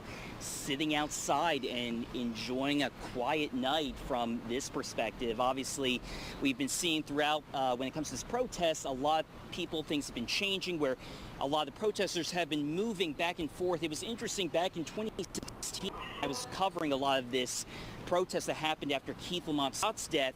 A lot of the protesters, it was more organized and going kind of in a figure 8 around the city, up and down the heart of Uptown, by the Bank of America headquarters, by the Omni Hotel. And now we're seeing a little bit, it appears to be groups going in different directions, and it hasn't been as much as we've seen in the past of the organization of the march going around in sort of that figure 8. And again, right now, just hearing some of the helicopters whirling around us. Tanya, Fred? So, Brandon, where you are right now, it's Hunter Sines, who is standing by. Hunter, you are also trying to catch up with protesters there. Where are you and what are you seeing? Yeah, we just moved up, Craig, outside of CMPD headquarters. If you look over to my left here, just past East 5th Street, you can see where those police officers have come face to face with protesters as they move them away from CMPD headquarters. But I want to get a perspective from somebody who just left from that scene. This is Kristen here. Kristen, tell us what was happening in the middle of that protest. What was happening, we were peacefully assembling. We were practicing our rights as American citizens to peacefully assemble and peacefully protest. They started tear gassing people. Before they started tear gassing people, if you could look behind the group of protesters, there was a large group of CMPD officers, some of them dressed in riot gear. They formed a line and they started bum rushing us. So everybody started running, everybody started moving. They started tear gassing. And then as I was walking down this corner, if you can look and see, there's more of them in riot gear standing on this corner. And what they did was, I heard a loud bang. I'm not sure what that was, if it was a flash bang or whatever it was. We weren't doing anything. We had several other citizens, as well as several police officers antagonizing us, wanting to instigate violence, and we would not engage. We as a group, as a collective, we were not engaging. We were peacefully protesting, peacefully assembling, and our rights were violated. Kristen, I do want to ask, because there are a lot of people out here, and there is another flashbang right there, as you can hear. This is number 3. This is the third one here, according to Kristen. We have heard a second one since we've arrived here on scene. Kristen said there was a first one before we arrived. Kristen, I do want to ask, there are a lot of people out here. Where are you from? I'm from Minneapolis. Minneapolis, okay. And what brought you into? I'm black. I'm tired of people that look like me being killed. I'm tired of people that look like my father, my brother, my boyfriend being killed for nothing. When Dylan Roof murdered 9 people in a church who were also practicing their rights to peacefully assemble, murdered them in the police in the Burger King after he was peacefully arrested. Yeah. There are people like George Floyd. There are people like Sandra Bland. There are so many countless names, and I'm tired. You know, I want to get your perspective. We heard leaders earlier come and ask for people to be peaceful, different from what we saw last night in West Charlotte. Do you believe that you and other protesters heard that plea from our city leaders? I do, and as I said, we were peaceful. We were peaceful. There were people instigating, and we all as a collective came together to remind others who were a little bit more upset, do not engage. That's what they want. Be peaceful, don't engage. Kristen, when you say when they were getting you wound up, how were they instigating this? There was a young man who had been with this program or this protest since it started earlier this evening. He was practicing his Second Amendment right. He was carrying his firearm, which is not illegal to do. The police, about maybe 35 minutes ago, pushed a friend of mine, a young female who's shorter than I am, petite, pushed her out of the way to get to this young man. They took his firearm and they arrested him. We have no idea where he is. We have no idea where they took him, and that's troublesome. Yeah, and just for our viewers, I do want to confirm what Kristen is saying. I have that confirmed. CMPD has said they have made one arrest out here. There are about 150 protesters outside CMPD headquarters, and just like she alluded, that is confirmed. CMPD saying they have made an arrest with a person with a concealed weapon. What was that person threatening in any way in your regard? He was not. That young man was not threatening anyone.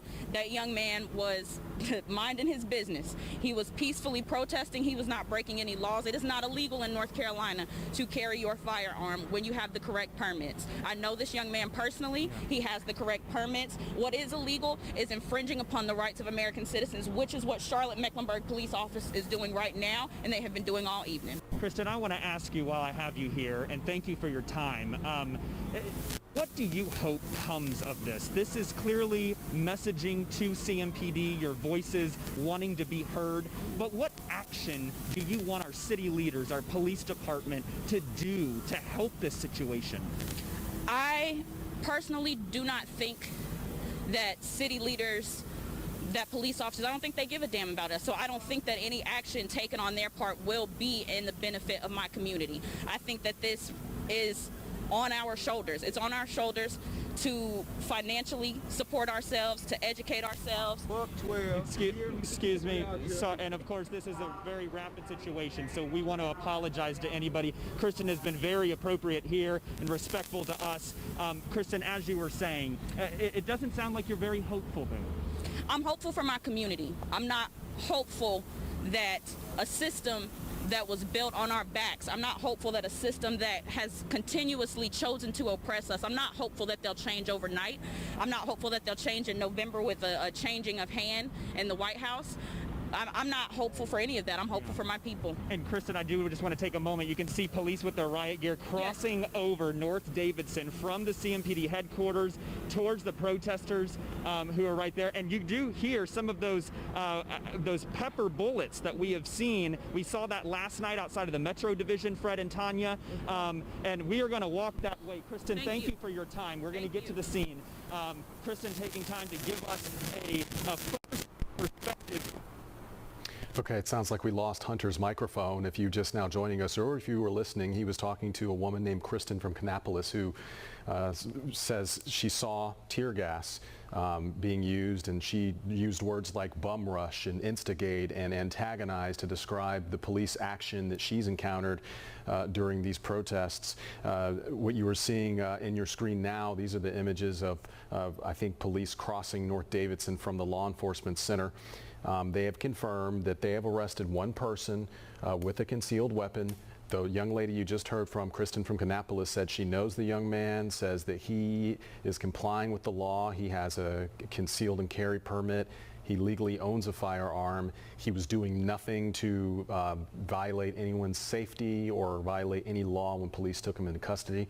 Again, she described the police action during that incident as bum rushing, instigating, antagonizing, and violating their rights when they used a flashbang, and then a third flashbang we heard during that interview as well. And we're hearing reports from crews on the ground right now that CMPD sent a message to the crowd saying they must disperse or they're subject to arrest, and that they're telling media crews that they will be arrested as well if they do not disperse. Let's go now to our Lexi Wilson. Lexi, where are you and what do you see? In there or something. Yeah, well, Tanya, things have really greatly intensified. We're, stepping away because, safety is a top priority here. And, tear gas has been used. We've been feeling it, so excuse me if I do cough. But, people have been using milk. We heard somebody say on a microphone, does anybody have milk for this young woman here? And, so people are really feeling it right now. And again, we're kind of getting away from everything because things are intensifying here. They really are. It's really kind of taken, that intense turn. And, we have heard those rubber bullets have been used as well. And we see the, the riot gear out on those CMPD officers, as you can see. I don't know if Mike is uptight on that shot, but they're really trying to get people a little farther away from where they were, closer to CMPD headquarters. Excuse me, I feel a cough coming on, so I might have to give it to you guys in the studio. That's all right, Lexi. We know that this is a very serious situation that's unfolding right now. Our Lexi Wilson there on the scene with a number of the demonstrators, who says that she herself has felt the effects of the tear gas that's been deployed. So some of the same people who we've been talking to who have said that they heard and they saw and they felt the tear gas. This is something that our crew is experiencing in real time as well. We know and we saw the flashbangs, at least a couple we've watched here on live TV play out. And as we're hearing from both of our crews that things seem to have taken a turn for more serious. Yeah, it seems like police are, they'll let these things go for a little while, and then they will disperse the crowd before it gets too big and too out of control. The crowd mobilized in front of the law enforcement center for a good while, and then police at some point started pushing that crowd back and even telling our people to move, that they needed to move, and so they were moving, and protesters were on the move as well. It's a very dangerous story to cover, just keeping in mind that our reporters are out there in the middle of it. They try not to get too much between, or any way between police and the protesters, but trying to give you a view of how this is happening and what's happening and how police are engaging the crowd to bring you the latest information at home. And as you heard Lexi say, safety is a top priority. So we let her and Hunter get to a safe place where they can continue their coverage. But tear gas has been dispersed and flashbangs have been dispersed to kind of loosen up these crowds, but also maintain control of the situation that's going on right now. Well, and CMPD saying that they actually used this tactic stemming from that arrest that we saw. So I know that we saw at least one person who appeared to be detained. CMPD talked about, and we heard that woman Kristen from Minneapolis talk about a friend of hers who was arrested for carrying a concealed firearm. They said that during the arrest, protesters, they being CMPD, reporting now via Twitter, that protesters advanced on the officers, and so they used what they're describing as chemical riot control agents, tear gas, deployed to disperse the group. So it sounds like things got tense enough that they made the decision, right or wrong, to arrest somebody, and the demonstrators around that didn't like that, and that's where whatever form of confrontation escalated to the point where police now have escalated their response as well, and we're now seeing the deployment of tear gas, more flashbangs. This is not the calm interaction, the smiling, the communication that we were seeing back and forth between the sides even just 45 minutes ago, Fred. Yeah, and it gives you an idea of how quickly the mood and the energy can change in these things, which is why they are a challenge to cover as reporters. They're a challenge for police to contain as law enforcement. They're a challenge for people who go out with pure intentions to protest, to even do so without getting caught in the middle of a situation that can unfold at any time. It's a very unstable situation. It can be, depending on the nature of the protest. And this is certainly a protest that we've seen across the country that is contentious because of the subject matter, an issue that is in the deep roots of this country. When you talk about it, if you just want to give it one word, we're talking about racism here. And racism is such a broad term. In this case, all of this stemming from a police encounter that turned deadly between George Floyd and a Minneapolis police officer. But obviously, from the conversations we've had and the stories that we've covered in the past, there are economic inequalities, healthcare inequalities, education inequalities, housing inequalities. There are so many inequalities that when an issue like this, the encounter between police and a black man that turns fatal, when that happens and bubbles up, all of these emotions start to come forward, and that's what you see bubbling over across the country. And so, you know, in this case, when you hear about the events that just happened in the past 5 minutes with police, police will tell you, well, things were getting out of control. The protesters advanced toward us, and, you know, we made a decision to take care of that, which means, you know, dispersing tear gas before things escalate any further.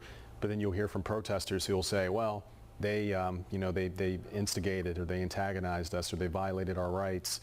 You know, all it takes is one person in that crowd to do something or to not comply with a police officer for things to turn sideways, Tanya. Well, sure, and give it enough time. When you're talking about hundreds of people having hundreds of encounters and interactions with emotions raw and fragile and fraught, you're bound to see these kinds of interactions. This is why we're seeing this playing out, not just in Charlotte, but in so many cities across America, cities that are burning, cities that are seeing their protests devolve into riots, into multiple arrests, into police officers' cars that are burning. So what we're seeing here in Charlotte, no different than, in some level, not nearly as bad as what we're seeing playing out right now live in the streets of Philadelphia, live in the streets of New York, other cities as well.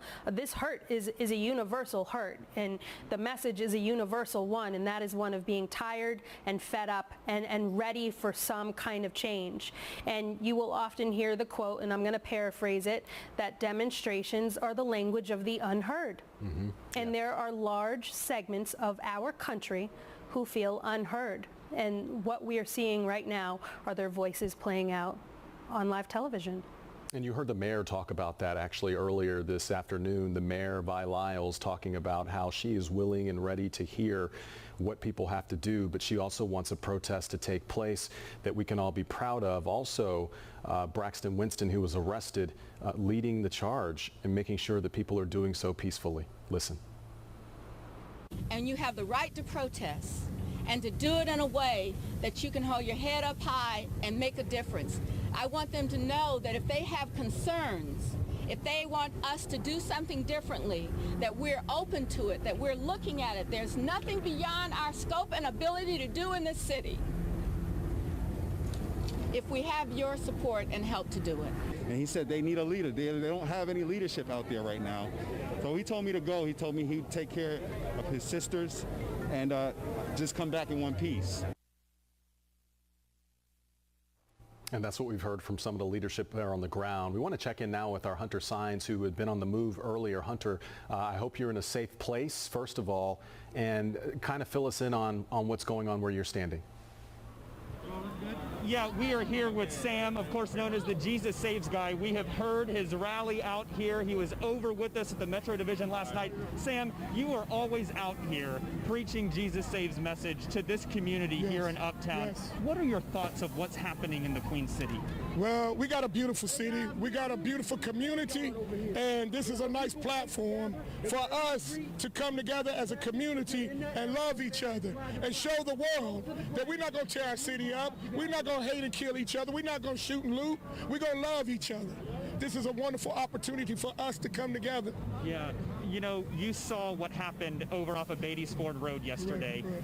Is this different? How does this feel in connection to that? Well, that was a lot more violent.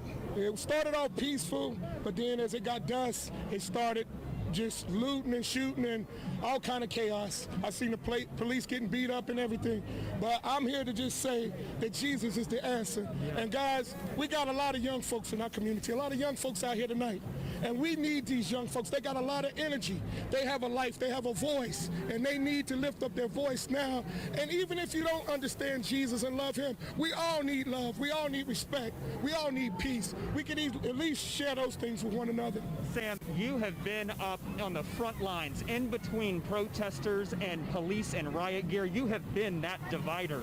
What is that like, being in that moment? It's supernatural. It's not me. I'm going to be honest, it's Christ in me. I'm telling you, I'm human. I get scared. I don't want to even be out here. But it's the love of Christ that constrains me out here. And every time I don't want to come out here and I come, it's a beautiful thing to see what the Lord does. Yeah. When you see what's happening around the country, protests like this, right, some way more violent, and for giving some perspective, this is nothing like what's happening in other cities. Right. Better. Yeah, we're doing a lot better than these other cities. I would agree with you. To the protesters here, that Jesus is the answer. Everybody needs Jesus. The police need Jesus. The people need Jesus. I mean, we just need to calm down and just dialogue. I mean, we need to be a part of a solution, not a part of a problem. Disobeying the law, being disruptive, looting and shooting and all, this is not part of a solution. When we had a peaceful protest today. I wish y'all were out here when that peaceful protest was here. It was so beautiful. It was right here. Yeah. I was out here at 1 o'clock. We had I was not, but some of our colleagues were, Sam. Just to be clear on that, we covered those peaceful protests and we've been reporting on those. But it has turned. You've been here all day. Is it the same protesters that have continued through the day, or new people joining? New people. The other group was predominantly white, predominantly women.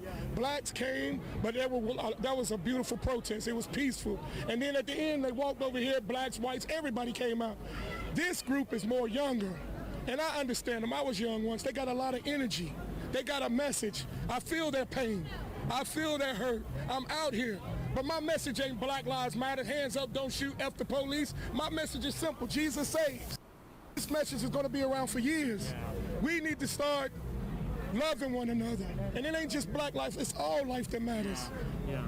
Sam, thank you so much for your time. I appreciate what you're doing out here. As you could see, Sam has been out here on the front lines like we have mentioned, but just to rehash of what's happening out here, and you can hear him back already messaging.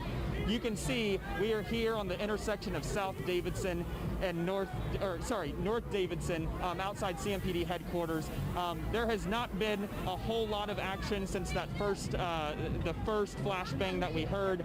You do see some of the protesters starting to spread out and thin out little by little. You don't see a whole lot of them right up close and personal. However, there are still a few, but they have this street, East Trade Street, in front of CMPD headquarters, shut down right now. And you can see Sam making his way up, like we just noted. He has really tried to defuse the situation out here, Tanya and Fred. And Hunter, we're hearing continued reports right now of CMPD deploying chemical riot control, tear gas agents to disperse the crowds that are forming in Uptown.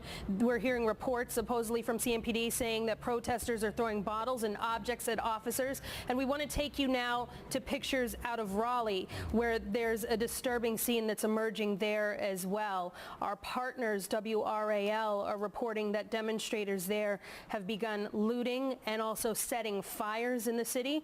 You're looking at live pictures of the CVS there, where there are reports that people have broken into that pharmacy and they have started looting there as well. You can certainly see a lot of damage there. Some of the light from the store allowing us to take a look at some of the damage there on the ground. There does appear to be a few people there in Raleigh at this CVS. So again, pictures out of Raleigh where the demonstrations have turned into fires that are being set, looting that's happening in stores like this CVS. We're hearing reports of these kinds of things happening across the state. About an hour ago, Fayetteville police were reporting that somebody was starting a fire there as well, and that there were armored police cars. We're going to go to Philadelphia if we can. We have pictures out of Philadelphia where there were flames that were lit, fires that were set in Philadelphia as well, where we just saw massive crowds of people. Wow, this is an aerial shot pretty high up from the ground. That's got to be a pretty big fire right there. And this is exactly what we were afraid of, that would happen, as night falls. Historically, with these protests, as they go on throughout the days, once the sun goes down, that's when things typically escalate.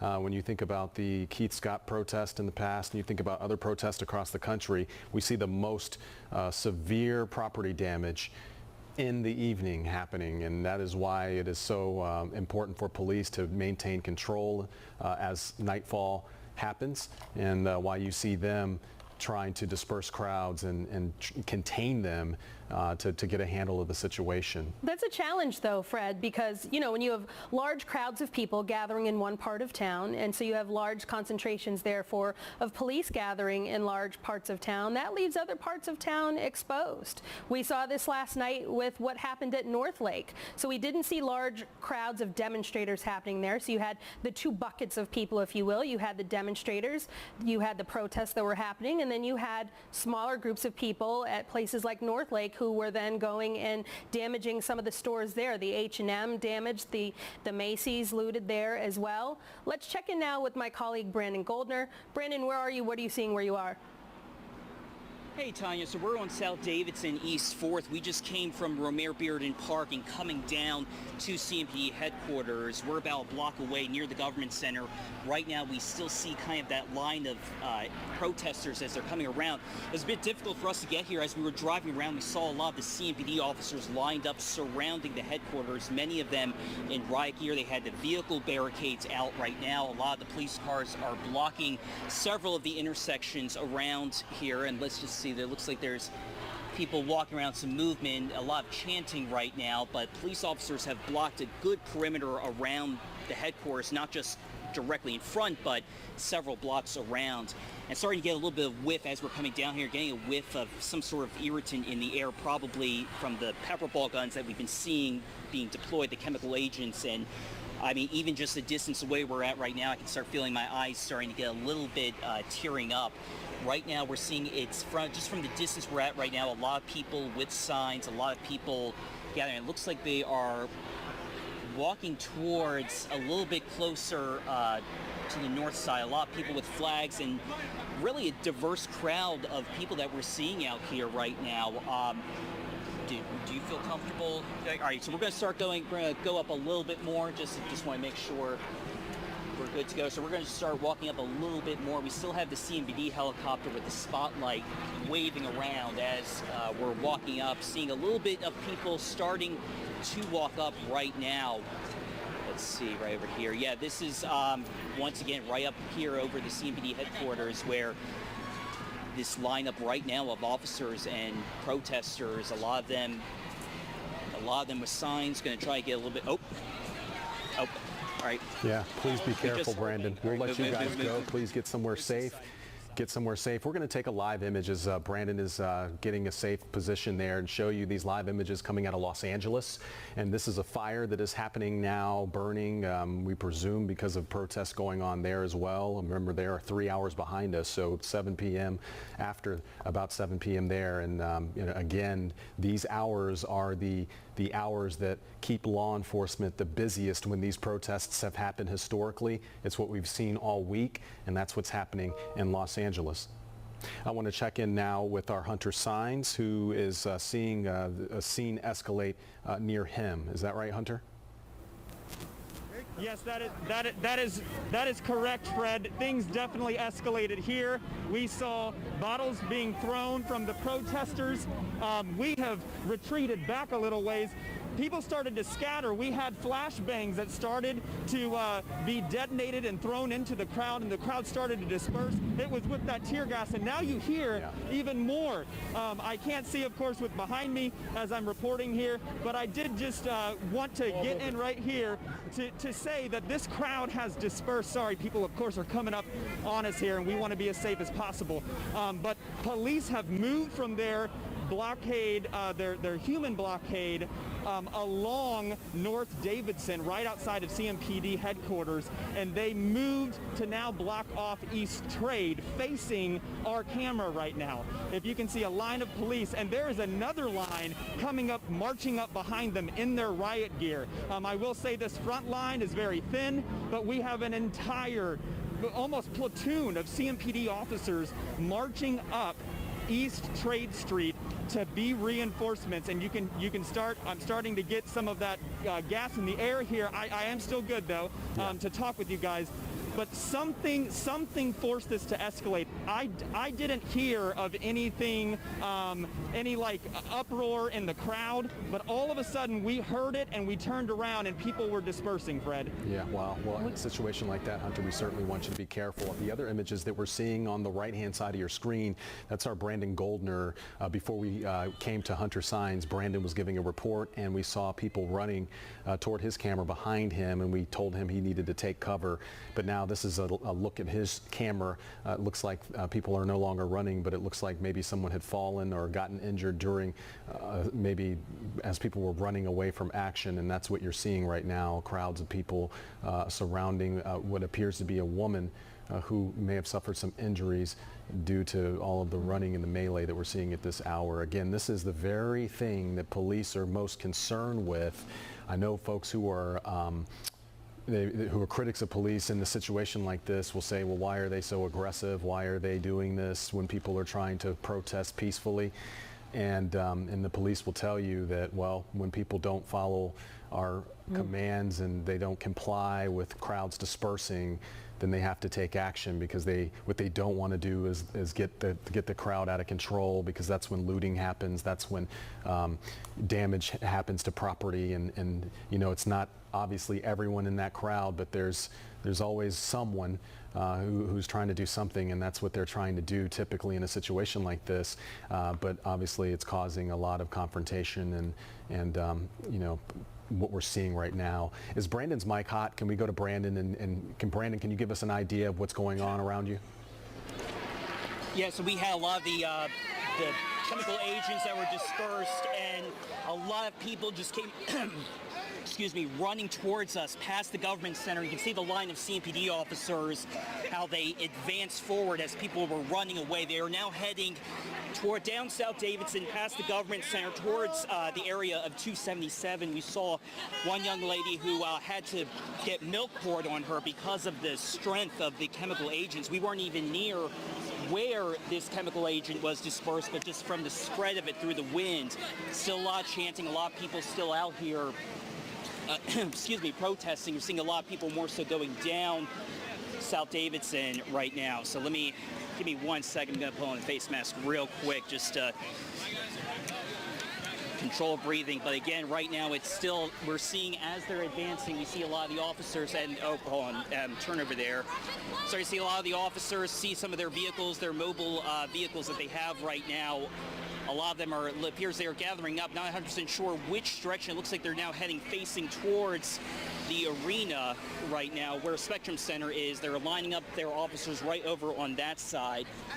Still seeing a lot of people right now. There's still really traffic coming through on South Davidson and East 4th right now. Some people have been hanging out around here on the intersections. Looks like now there are some vehicles that are being forced to turn around as officers really hearing a lot of the bangs right now from those chemical agents. Right now, people are just kind of relaxing right now, taking a break. A lot of people are pouring water and milk over their faces. We still have Snoopy right up above us.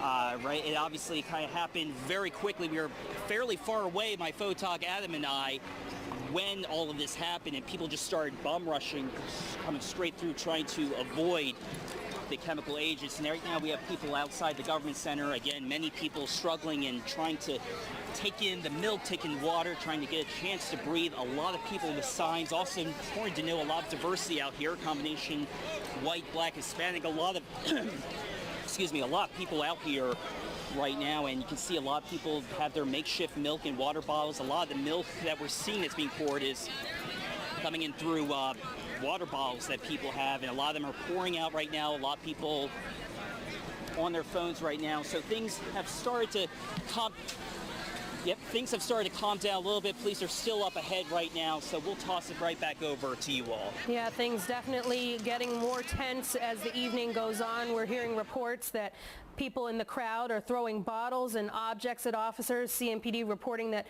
people are throwing rocks at them as well. This is the reason why they say they are now trying to get these crowds to disperse and why they are using this tear gas. Let's check in now with Lexi Wilson. I believe we're going to see what she's seeing right now.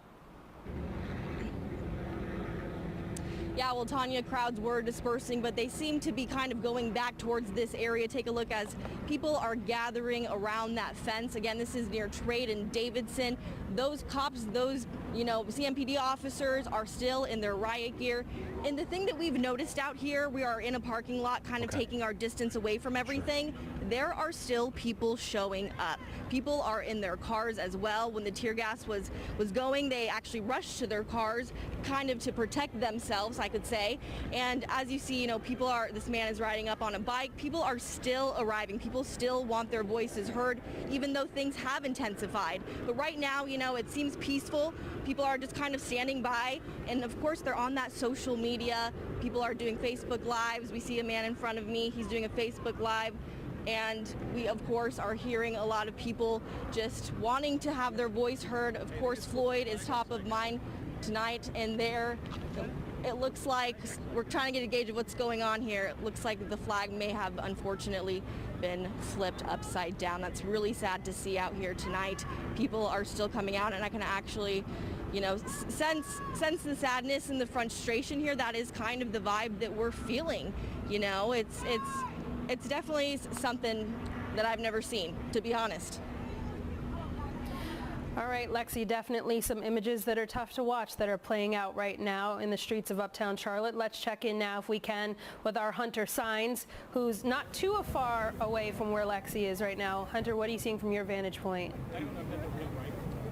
Yeah, that's right. We're trying to get several angles of the action down here. We are on East Trade Street. We are behind the protesters who were there at the line with those officers that Lexi just described in riot gear. As you guys mentioned, CMPD has put out information saying that they are getting hit with rocks, but they are also dispersing the tear gas the tear gas grenades out on this crowd. We haven't seen one in the last several minutes since we joined you last, when the crowd was dispersing and running away from one of those.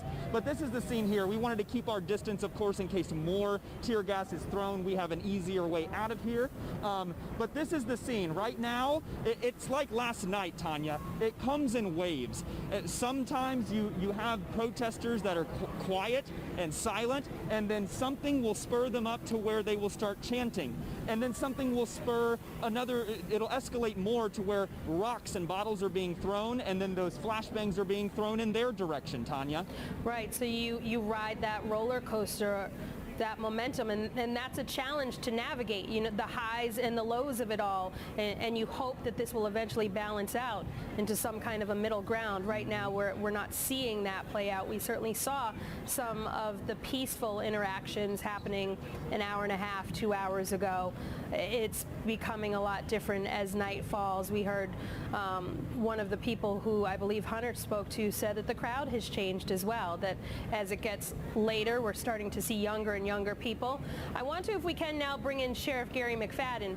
Good evening to you, Sheriff. How are you doing? What are you seeing? What are you thinking about these images? They're on the phone with the sheriff right now.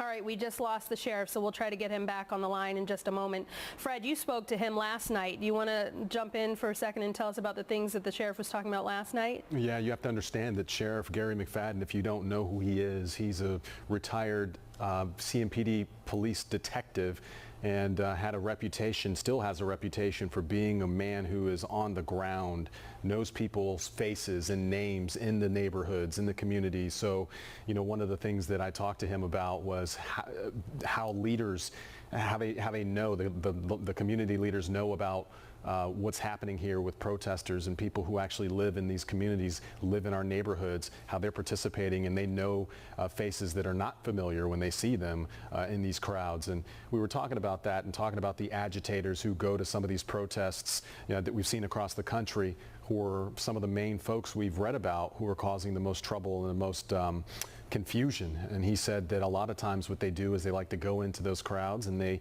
may stir up or stir the pot, and then they'll back away and leave. In some cases they'll get arrested and they'll get in trouble, but in many cases they will just stir the pot, back away, and leave, and then they're left with confusion and confrontation between police and the people who actually care about this cause of the protest the most, the people who live in these communities, in these neighborhoods. And one of the moments that was very interesting was to have him look at some video of police detaining some people and taking them into the West Division building, faces of people who he didn't recognize, who he was pretty sure did not live in any of those neighborhoods or that community. And so, with him, I know from dealing with him in the past and working on a couple of things with him, that he is really all about community engagement. He's all about these police officers and sheriff's deputies knowing who's in their community, who they are serving and protecting. He talks a lot about customer service, because at the end of the day, from his point of view, law enforcement folks are serving and protecting.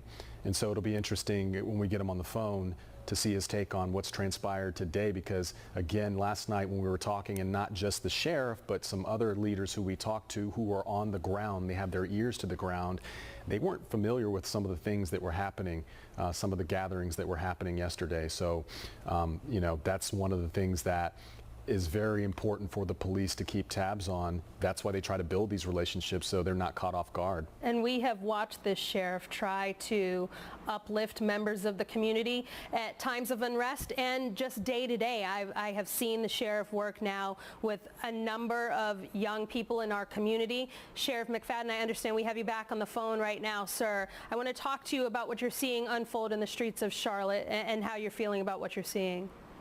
Well, at the moment, it seems to be peaceful. Of course, the community is still upset regarding George Floyd. So we have to understand that. But here's what I would love to see, which I'm going to be involved in about in 15 minutes after I finish talking to you all. When you say that you are a leader, when you look in this crowd, if we had leadership that would absolutely help this crowd understand that yes, you can protest. Yes, you can voice your opinion. Yes, you can carry your sign. But then you have to obey the law. But then this is when we would look into this crowd to see if we see our leaders out there in the crowd trying to make sure that nothing goes wrong, or can be a witness to something when it does go wrong. And that's when you have to say, where is the leadership that we're looking for? Sheriff, something else that I know that you've done too is to challenge people within the community to be leaders within their own community and to uplift some of the same people out of the streets of the demonstration and then take it home to affect change that's lasting in the community. I know you did that at Keith Lamont Scott. I know we saw Heal Charlotte born out of that. I know some of those conversations that took place on the ground level in these moments. How important is it for you and for the other leaders to be face to face with members of the community right now when things are so tense? Well, that is the issue that we're dealing with. Members of the community or leadership with the community are meeting with officials with the community. And the officials are leading with people who they normally feel comfortable meeting with in places that they feel comfortable in meeting with. And those are not the people that they're needing to meet with. You need to ask some of these people tomorrow, can you come and sit down? Go to the crowd saying, can we talk with you tonight? Can you promise me, can we talk tomorrow? And that's the same thing happened with Greg Jackson and me, and then he created Heal Charlotte. But this is what we need to do. Having these meetings with each other is not going to work. Having these meetings with city officials, and only city officials and members of the community who they believe that they can talk to, it is not going to work. Hate to say it, but the ministers have to come back out of the walls of the churches into the communities and have conversation with the people in the communities. The meetings that we're having now are the standard meetings of somebody's moderating the meeting, somebody's talking at the meeting, and the community never have their voice heard. And because of that, that is why they're out in the streets tonight. I know that's a difficult thing for you to do. I know that you've also done lots of work with the Cops and Barbers program and the foundation as well, the new foundation that puts police academy cadets with barbershop students and later they are dispatched into the community where they keep those lines of communication open between the community and the law enforcement community. And believe it or not, that's what we need. Sean Corbett is a magnificent guy. Sean Corbett did not know me in 2014. We came together because Sean saw the same thing that we are seeing on TV now. Sean says, let's get together. Cops and Barbers lasted from 2014. On Monday, myself and Sean Corbett are traveling to Columbia, South Carolina to look at other Walmarts to open Cops and Barbers to give African-American kids and other kids at disadvantaged communities a chance to be barbers. And then we're going to Alabama. Then we're going to Florida. Then we're going to Georgia, because that's what we need to do. But we have to understand that the reason that we keep seeing these incidents in these streets, because the community is not talking to those people now. If we ever get to talk to those people, have the conversation after tonight, after Sunday, then we will make progress. But talking to the same people, calling the same people to the same meeting is not going to work. And I can tell you, looking at that concerns me. But then my thing today was, we're talking about people going to be evicted out of their homes Monday. Luckily that they're not now, because everybody's been on the phone worrying about people being evicted. So we have to find those leaders that truly will help us lead, but we have to have conversations more than we're having now, and with other people than the same people that we've been talking to, and the same people that we've been asking to help us, and the same people that we believe that can help the community. It is simply not working. Yeah, I know it's a sense of frustration for you and for even the police chief and a lot of folks who are in positions of influence to really make things happen. You can't make people do something that they're not doing. They have to come and participate. I know that's an issue and a challenge for you. And if the challenge is tonight, you know, I'm looking at this, and my staff is calling. We're all going in now. We left late last night. Some people left earlier today, but now, you know, we said now we have to go back. We have to go back now downtown, because if CMPD starts arresting people and people having a mass arrest, then that's going to be on us. Then we're going to have an influx of people coming inside the detention center, the same center that we've been trying to keep safe from COVID-19 all these months, which we have. Now we're concerned about a flux of people coming inside our detention center, and then that's a whole nother chaotic thing. Yeah, I know that's a concern. That's a whole nother layer of this that will exist when these protests are over.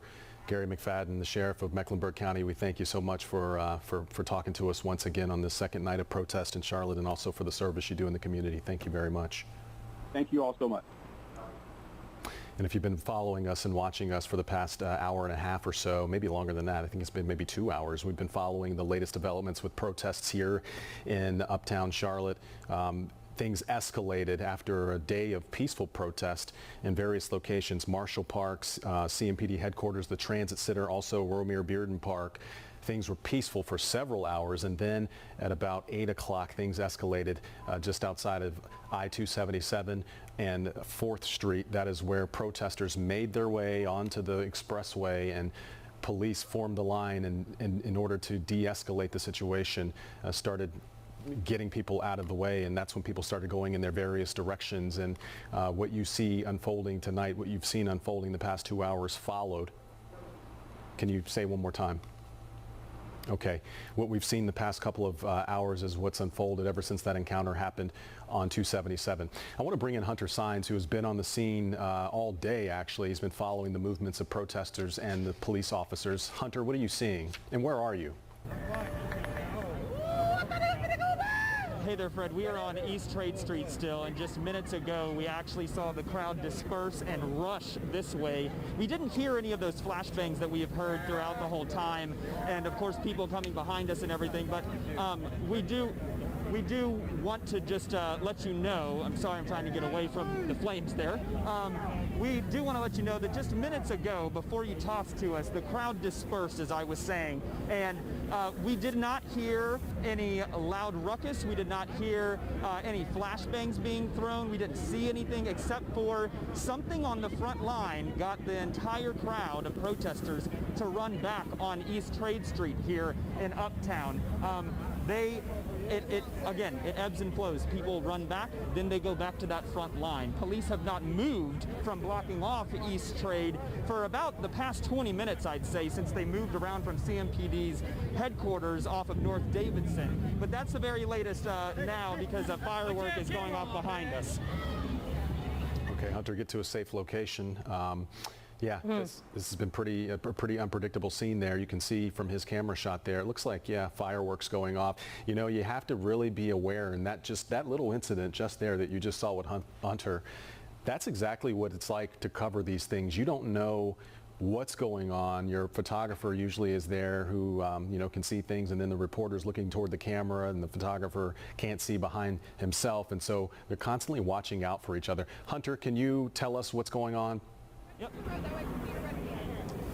Yeah, you know, there are certain people that, of course, see the cameras, like you said, and they want to be seen. And we understand that. But, of course, we do want to be safe. I had no idea what was in his hands until it started sparkling behind me. So, but we're at a safe distance. I do want to turn our cameras around because I do see some CMPD officers on the bikes. So they have been following these protesters around, and you can see them turning there, I believe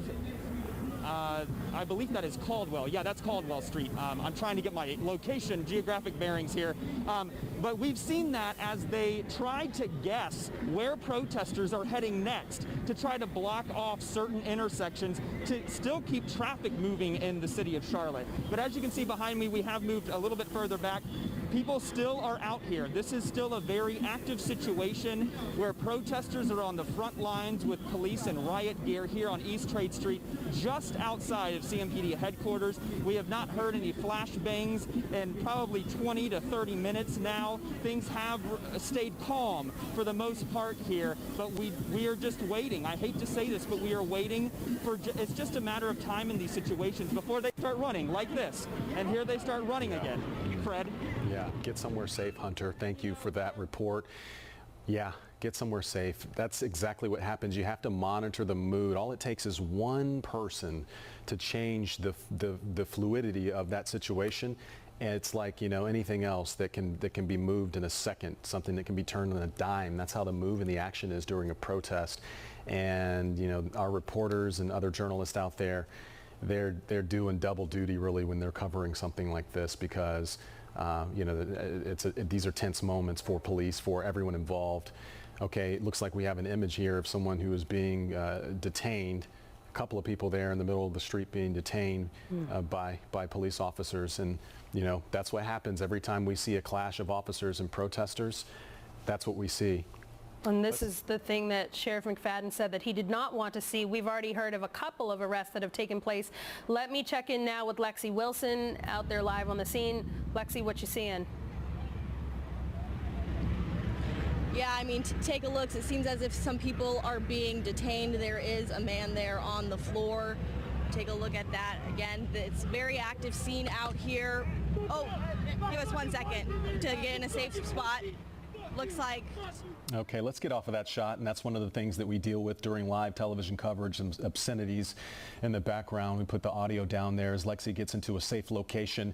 This is live television, folks, and this is what happens when you know, things get unpredictable. Sometimes people do things behind the camera, and our reporters have to get in safe positions if there's a certain movement from police. What is this shot that we're seeing here on the preview? Do we want to take that? Okay, this is where's this?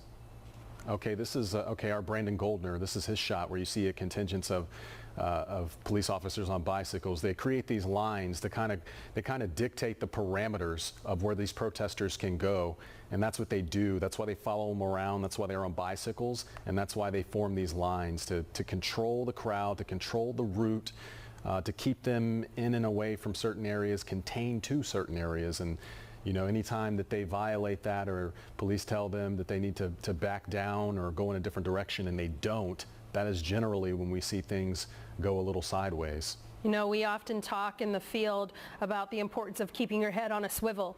And it is so important in these kinds of situations to make sure that you're aware of your surroundings at all times, because of how quickly things have changed. And we've seen a number of our crews think that a situation is okay and safe, and just like that, something has changed, something has happened, a situation has sparked. Where I'm standing right now, it looks as though our images are frozen.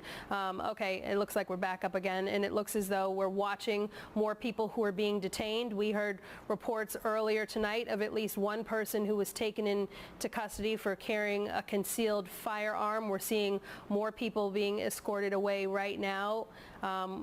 Obviously with their hands behind their backs. I'm not sure if they have actual handcuffs on, but with their hands behind their backs being taken into custody again. Whose shot is this right now? Are we looking at Lexi this? Is Lexi still? Okay, so this is where our Lexi Wilson saw several people who were on the ground. I don't know if she's in a position to check back in with us right now. Looks like things have calmed down quite a bit. Lexi, can you hear us? Can you guys hear me? Yep, we can hear you. Go ahead. Can you hear me? Yep. Yeah, definitely a little bit of a calm down. Take a look again. You're seeing a live picture of CMPD officers putting one woman in that van. And again, it is calming down a bit. We are actually seeing some officers gather in a parking lot behind us as well. If you want to come and take a look this way, Mike. So we have some officers also staging and lining up right there. It's kind of really become a bigger kind of area that these people are, gathering in, and definitely intensifying, but it's been a little better. So CMPD confirming just a couple minutes ago that they have arrested 3 protesters. We're obviously seeing more people in handcuffs, so I suspect that number is going to rise. But the reason for the arrest so far, they're saying 2 people arrested on gun charges, one for a handgun, the other for a rifle, and the third subject was charged with assaulting a government official. We've certainly seen a lot of tense interactions. Let's check in now with Brandon Goldner for more on what he's seeing. Hey, so Tanya and Fred, so it really has escalated. All right, hold on. So CMPD officers are advancing. Get to the side over here. Adam, get to the side over here. Get to the side. Oh, the officers have started to run up in advance. Get to the side. Oh, wow. Sorry about that. They came really from CMPD headquarters. Okay, looks like that line is moving pretty swiftly through that intersection there, and the protesters, if they choose to move, things will go smoothly. But if they stand their ground, as police tell them to disperse or to move, then we'll start to see that clash once more. And these the bicyclists who were there at Hunter Sines shot, those police officers making sure that they keep up. A lot of them staying ahead of the protesters to form lines and barriers where they go to. Can we bring Hunter into the discussion here? Hunter, it seems like things are a lot calmer where you're standing right now, at least at the moment. Yeah, but that was after a bit of chaos there, Fred. We had police officers, like you said, move swiftly up East Trade, and they are in front of what looks like the transit center. We're trying to walk right now, if you don't mind. Actually, I'm going to stop because traffic is still here. I do want to be safe. But they rushed the protesters here. I don't know what happened at the front of the line, but all of a sudden they started shooting those pepper bullets and dispersing the crowd with the flashbangs with the tear gas. And the crowd really dispersed and moved back, but they moved swiftly on protesters here up into the heart of Uptown. We're going to walk where they are, and now protesters and police, from my vantage point, seem to be in front of the transit center, the Charlotte Transit Center here along East Trade. We are crossing South Caldwell right now, and we're going to catch up and then get another vantage point for you, Fred. All right, Hunter Sines reporting. Thank you. You mentioned, Tanya, as we look at these images here, about the one arrest that was made with the young man who had a gun. Mm-hmm. We know that in the state of North Carolina that it's actually unlawful to carry a firearm in a parade, during a picket line, or other demonstrations. So that was probably why he was arrested. Yeah, that's an important point to make, Fred, because there are a lot of people out there, myself included, who said it is not unlawful to carry a concealed weapon here in this state, but it is in a situation like this. Mm-hmm. Okay, well, with that in mind, let's bring in our city's top cop. Chief Kurt Putney is joining us now live. Good evening to you, Chief. Can you tell us more about what we're seeing on both ends as officers are continuing to try to control this crowd? Yes, good evening. We're still trying to maintain order. Our issue is we're still receiving rocks and bottles being thrown at us. So every time that happens, we're going to move people, continue to clear streets. and that's what we're in the process of doing right now. Chief, from your perspective, how does this compare to what you saw last night around this same time? We saw a lot of these same tactics that were being deployed and utilized. We saw a lot of this tension rising last night. What are you seeing? Is this feeling similar to you from what you're seeing and hearing? I think the sequence is a little amiss. We're seeing an escalation in the violence from the people who are protesting, and so we're having to obviously engage, move people, and arrest those who are refusing to leave. That's pretty much how it's unfolding, and yes, it is also similar to last night. We can't stand for people assaulting our officers, and we continue to see that, so we're going to continue to make arrests until we can gain control and have people continue to be peaceful as they protest. Chief, I know that you've said this before. I've been in attendance of groups that you've spoken to about and actually just recently you mentioned something about law enforcement and how you got into law enforcement. But as we see this protest, not just the one in Charlotte, but protests across the country, there's a feeling that's been simmering for a very long time among, specifically I'm talking about African-American men, when you hear and see this video of George Floyd and what happened in Minneapolis. And you, as the city's top cop, expressed something that I think would surprise a lot of people. You said once, actually you said on a couple of occasions, that even you get a tight feeling in your stomach or in your chest when you're driving and there's a police officer behind you. Can you talk a little bit about that? Sure, quite briefly. Yes, it's almost an automatic reaction. It's a feeling in the pit of my stomach. Also, just to give you context, it's exactly how I felt when I saw the officer in Minneapolis kneeling on the neck of Mr. Floyd, who was not resisting, who was already handcuffed, who was prone, who was in a position that we know we're in control of. So that's the kind of sickness that I get. Over the years, it's not as strong and severe as it was when I was younger and in my 20s, but it's an instant reaction that I still get. Just a reaction that I think many people get when they see those blue lights, just because of the history and what that image looks like based on what we've seen over the years. Yeah, and how has that made your job difficult? I know there are lots of challenges that we could talk about when it comes to police work, the things that you guys deal with, but I know for you in particular, in your own skin, so to speak, it's made your job, it's given you some unique challenges. I think it's given me some unique perspective. That's why you see the restraint that we show. That's why you see we try to de-escalate. We try to gain cooperation. We have engagements with conversation, trying to get people to understand, because we sympathize with the Floyd family. We hate how this has transpired. We understand the anger, but professionally, my job is not to tolerate violence and destruction of property. And when my officers are starting to be assaulted, have stones thrown at them, bottles thrown at them, we're going to have to take control, because that is a thin blue line that our officers stand on to protect this city against chaos. Chief. Otherwise, we devolve into total chaos, and that's not good for anyone.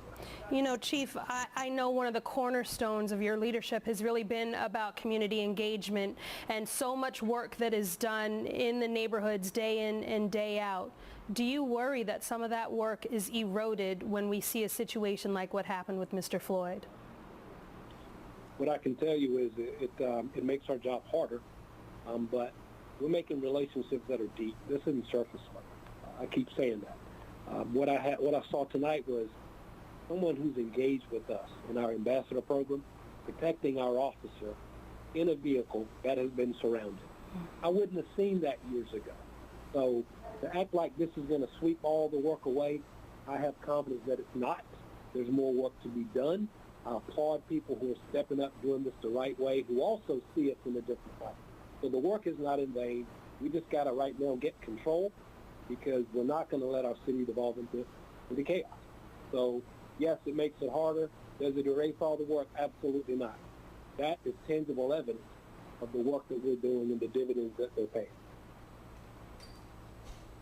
Yeah, Chief, and I know that you are and you may have mentioned this, but you were in the twilight of your career with being the police chief in the city. What do you want your legacy to be? The example I gave you is sufficient. People standing up, doing things the right way, expressing anger with restraint, without violating the law, and seeing us just as they are, just as human. We're suffering and struggling too with this officer, former officer who's now arrested. We know he's hurt our profession. We're going to double down on the work. My legacy is the relationship of a complete stranger to the officer stepping up, stepping between him and potential danger. That's all I need. If that's my legacy, I'm proud of it. But right now, I got work to do. I can't talk about a legacy. I got to get back to it. Yeah. Thank you, though. Yeah. Thank you so much, Chief Karputny, talking to us this evening.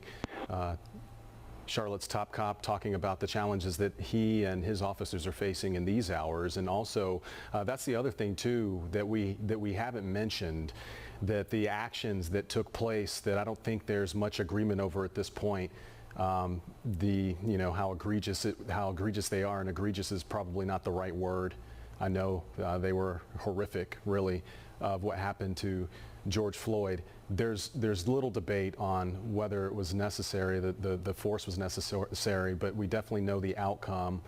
And you heard the chief talk about how much harm that's done to his profession, and how people view them and how they deal with them even during these protests. That puts these officers in a difficult position. It really does, but we also heard the chief deliver at least some of a message of hope that the relationships that they're forming right now are deeper than the surface hurt that this community is seeing and experiencing right now, and the rawness of it all right now, and it certainly does cut deep.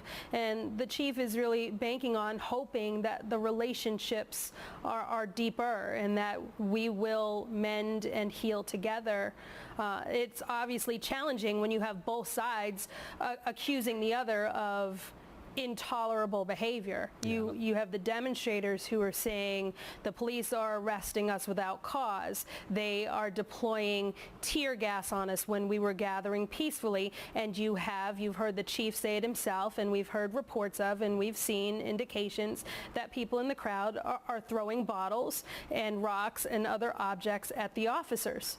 Yeah, it's a conundrum, really, because they have frustration, but police officers also have a job to do to protect and serve, and they want to facilitate the expression of that frustration, but it has to be done in a certain way. I know that the police department and all those officers on the ground rely on bridges between the protesters and themselves, those community leaders and such. Community leader Braxton Winston was actually arrested last night during the protest. He actually tweeted the video of that arrest, and along with the message, "I was arrested and charged with failure to disperse upon command at 10 p.m. last night.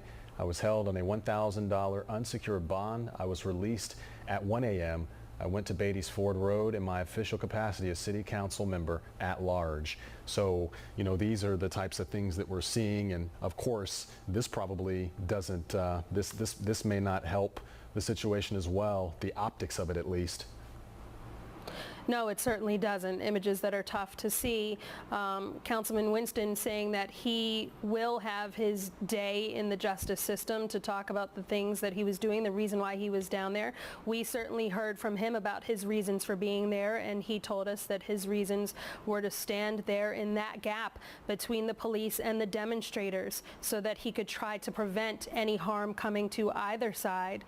And he says that he was standing there, something that we've seen him do in so many different situations. Councilman Winston is definitely somebody who we see is part of the community and really has earned his reputation as being somebody who is there when the situations get tough in this community. So it's not surprising that we saw him out there. Let's check in now with Brandon Goldner. Brandon, where are you and what are you seeing?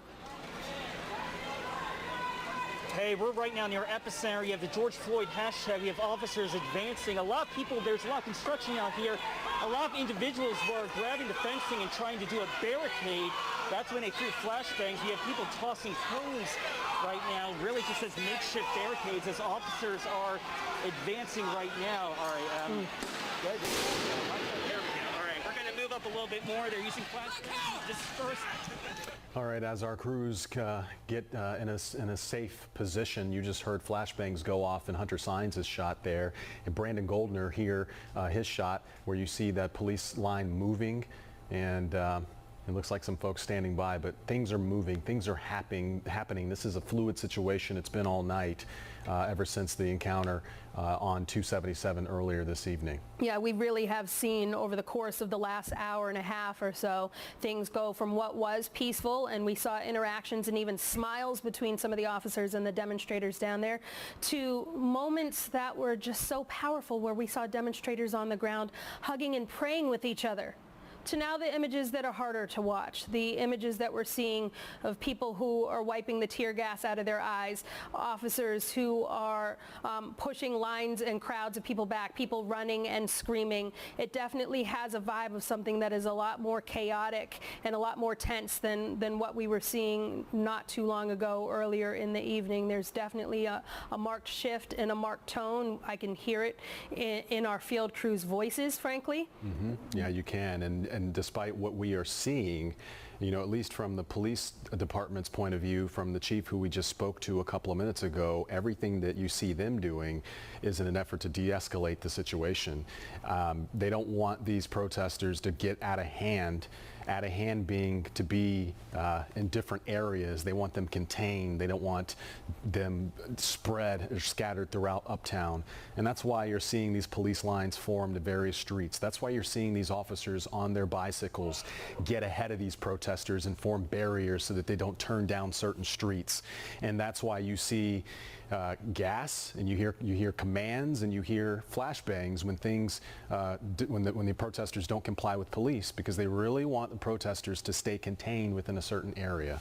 We also heard Sheriff McFadden, though, say that this is a time of opportunity as well, that he's encouraging some of the members of the sheriff's office, himself included, to get down there and to have conversations with the people who are down on the street before it gets too late, before we start seeing mass arrests, before everybody starts going to jail. Unfortunately, before a lot of what we're seeing right now, and I hope that the sheriff's message was not one that was too late, because he saw this as an opportunity to really talk to the people who are hurting the most and the people who are most passionate, to ask them for opportunities to take their message outside of the demonstrations and to hopefully heal from this, grow from this, and affect actual change in the community. So he was still hopeful that we could see, even through all of this unrest, that we would see some positive things happening. I saw our Brandon Goldner there on the scene. I don't know if Brandon is able to check in and talk to us about what he's seeing. Brandon, are you safe and able to talk? Yeah. Yes, Tanya, right now. So we're continuing to see in the construction zone that is West Trade. Whoa, watch out. Let's continue West Trade. Watch out. And there's a truck right here trying to turn around. At West Trade and North Tryon, you know, we have a lot of construction now here. A lot of people have been using the barricades as a sort of makeshift borders. Watch out for the police bike. Sorry, there's a truck turning around. All right. We're on the side right now, so we're trying to stay right to the side and away from kind of the action right now. A lot of it is advancing past West Trade, really towards the west part of Charlotte. A lot of people using these construction barriers as makeshift barricades to prevent officers from advancing. Officers really started advancing very quickly from CMPD headquarters past the transportation center to the epicenter, and right now they are blocking off this area right here. It should be good for here right now.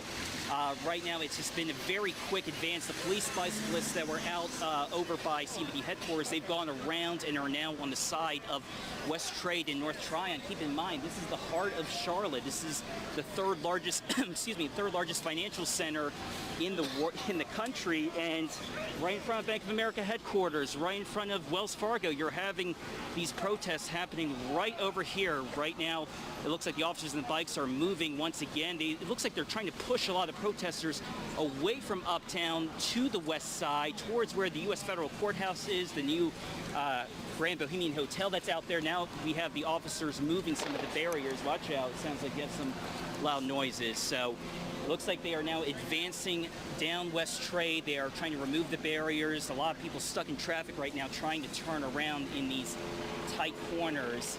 And it seems we do have the officers in the right here. They are all all the way down back at the epicenter, waiting out here. And we even have a food truck, halal food, right over here. They were just out here selling food, and then all of a sudden, this is where a lot of the protest has advanced. Now it looks like the bicyclists are heading up on West Trade, North Tryon on the end, again, towards the federal courthouse. It looks like everything is now moving west.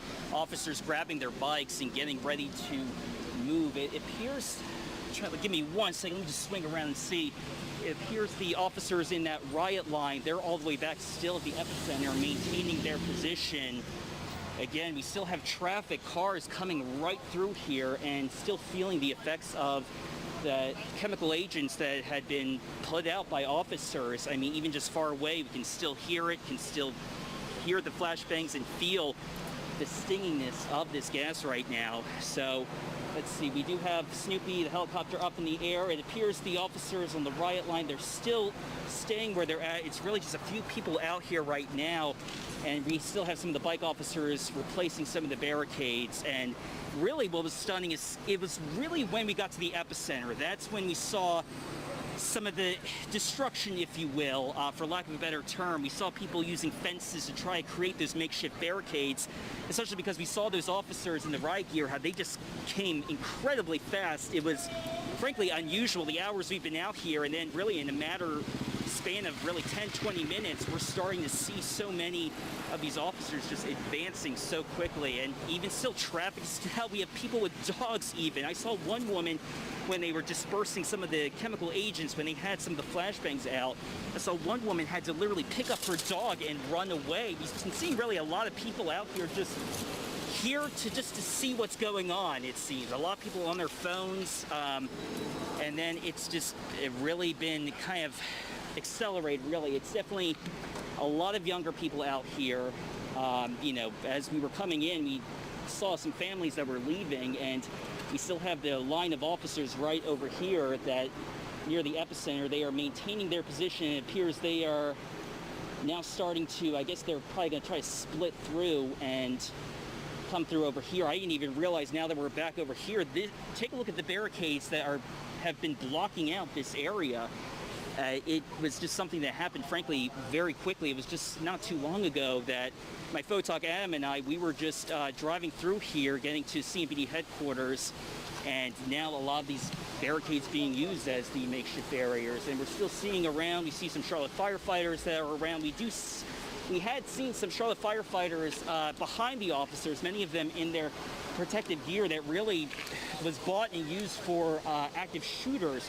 Now it looks like the individuals are seeing a lot of people, especially it looks like the motorcycle officers going north, and it sounds like we have a firecracker or some sort of sparkler. Right now we have the bike officers heading to North Tryon. Oh God, sorry, excuse me, got a little sting from some of the lingering pepper spray. Yeah, we're now seeing the officers on North Tryon, and again, the officers in that riot line, they're still staying where they're at right now. It appears that they're trying to keep that area secure right now as they're trying to disperse people. I know I was talking to one person who said he wasn't sure where everyone should go. I mean, obviously the goal is to disperse, but a lot of people, not sure if it's to exhaust people and keep them moving, but there really is no direction on where people should go besides the obvious of heading home. So let's send it back over to you guys right now as things have appeared to calm down with just the riot officers and a few protesters still lingering right now.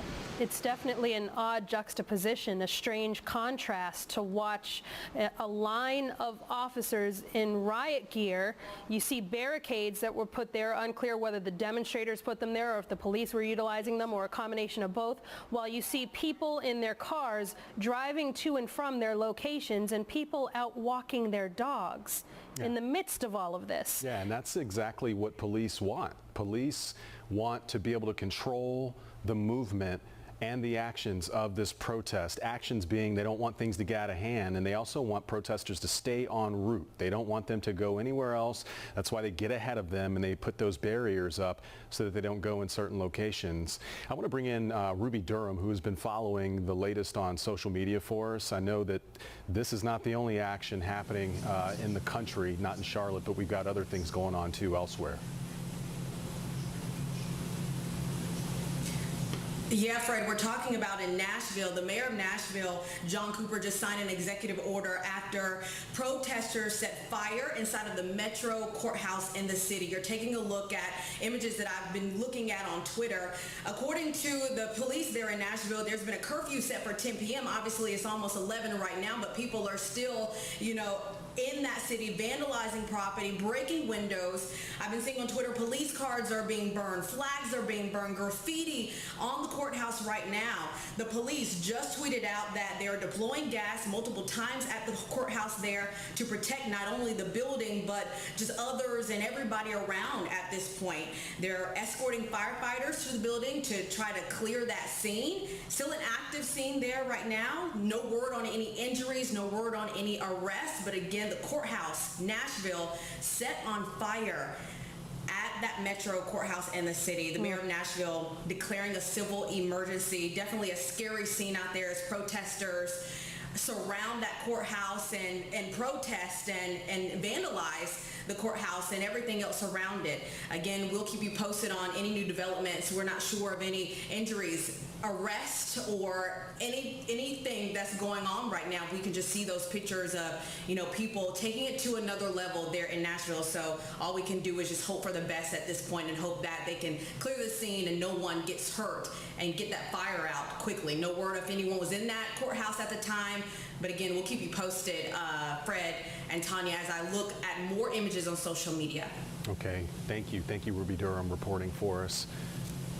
We're also seeing reports as we're talking about the challenges that police are facing to try to control the crowds and to also keep the public safe. We're now seeing reports that CATS has shut down the Charlotte Transportation Center in Uptown due to all the civil unrest that they're seeing in that area. So they're letting people know that bus riders are going to have to board their buses at alternative spots, undoubtedly to try to keep groups separated as much as they can, to try to keep the public safe, to try to keep the buses still operating smoothly the best they can. So they do have that main transportation center right in the heart of Uptown temporarily shut down because of everything that's happening. Yeah, and that's substantial because we know that there was a protest there earlier. Yep. And they're trying to control the flow of people to keep it safe so that people who live downtown, as you say, can still go about their lives normally. Our Brandon Goldner is standing by now. It looks like he might be in a better position as people are moving. Is he able to? Hey. Yeah, what are you doing, Brandon? Where are you? Yep, and what are you seeing? Fred, we are moving. Hold on. So we're moving past this section of restaurants and bars, Prohibition, Reroute 204 North. We're told that some of the protesters have started going down here. A lot of it has really dispersed. It appeared they were sort of making some sort of U-turn back towards CMPD headquarters. We're still trying to locate and see where protesters are now. I see lights. And we see it looks like there's a lot of lights up ahead of us. I was actually commenting to my photog Adam, the local bar, which is one of the bars in the area, it's still open. You have people inside. You have the music appearing to be blasting right now and the lights going up. And it's, again, that juxtaposition of people out walking their dogs. You have a lot of people that do live here, and then a lot of this, a lot of these officers coming through here and the chemical agents and seeing the bike officers. So we're advancing, trying to figure out where the protest has ended up. Are right there. And we can see actually, I think up ahead, we see there's the officers and bikes, the officers and bikes that are just up ahead of us past the Discovery Center. So it appears right now, so it appears the bikes, it's just one of those things, as Fred was mentioning, that this mobility of the officers as they're going, trying to control the path of where things are. And give me 1 second. We have right now hearing a lot of, here we go to our left. We're seeing a group of people, a group of protesters outside Discovery Center chanting right now. Okay, and hold on, we have some officers right over here. Give me 1 second, just trying to see what's going on. You have some officers right here. Are you able to see, Adam, what some officers grouped up in one of their mobile vehicles right now, trying to see, not sure if they're detaining someone or if they're helping someone. It's a bit hard to see from our location. We're trying to keep our door open. It looks like some of the officers have started advancing back towards the Discovery Center. We have traffic flowing through right now, so we're trying to keep our distance while seeing what is going on right now. So we now have the police bicycle. we have the police bicyclists moving through, seeing some of the fire trucks and the ambulances. We'll toss it back over to you now, Fred. All right, Brandon, thank you. I know, as Brandon has reported, we've seen a very diverse group of protesters and allies and supporters. One of the protests that happened earlier in Marshall Park by white allies. Let's listen in to what some of those supporters said earlier. I know that things won't change if I don't do a good job educating my kids to make sure that there's change, and more than just watching, we wanted to be active in the change. Yeah, they talked about being active among the change. Let's take a live look. These are aerials out of Los Angeles right now. Protests going on in this hour, the 8 o'clock hour there. Pacific time, and you can see people gathering out there. It looks like, I don't know if people are looting or what's going on, but it looks like people are taking things and moving.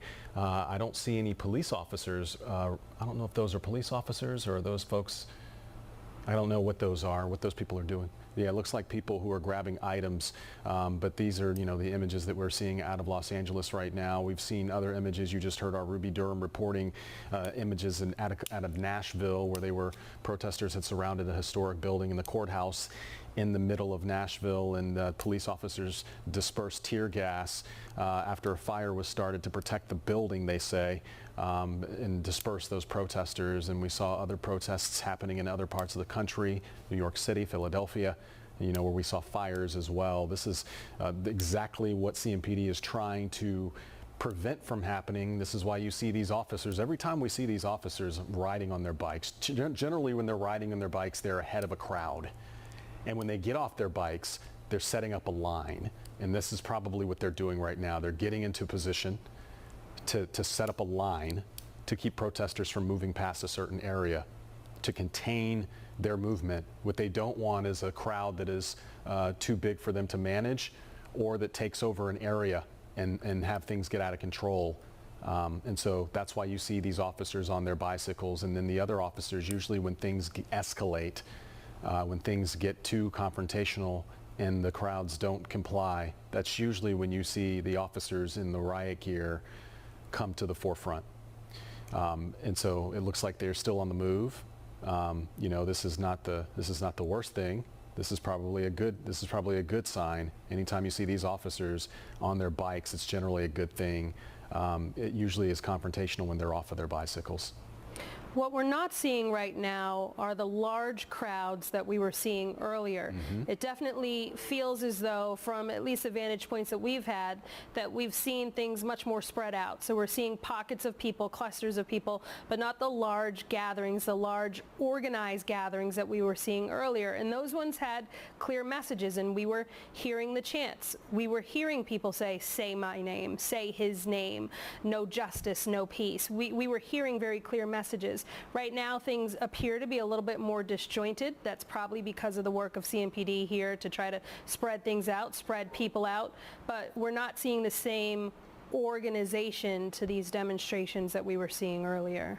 Yeah, and this is exactly what they want. It's kind of they kind of dilute how potent the reaction can be if something goes sideways. It's a lot easier for these police officers to contain a smaller crowd or respond to a smaller crowd if something happens. So that's what's happened in this situation, and that's why when the crowd gets too large, or if they get too raucous, you usually have them and see them disperse a crowd.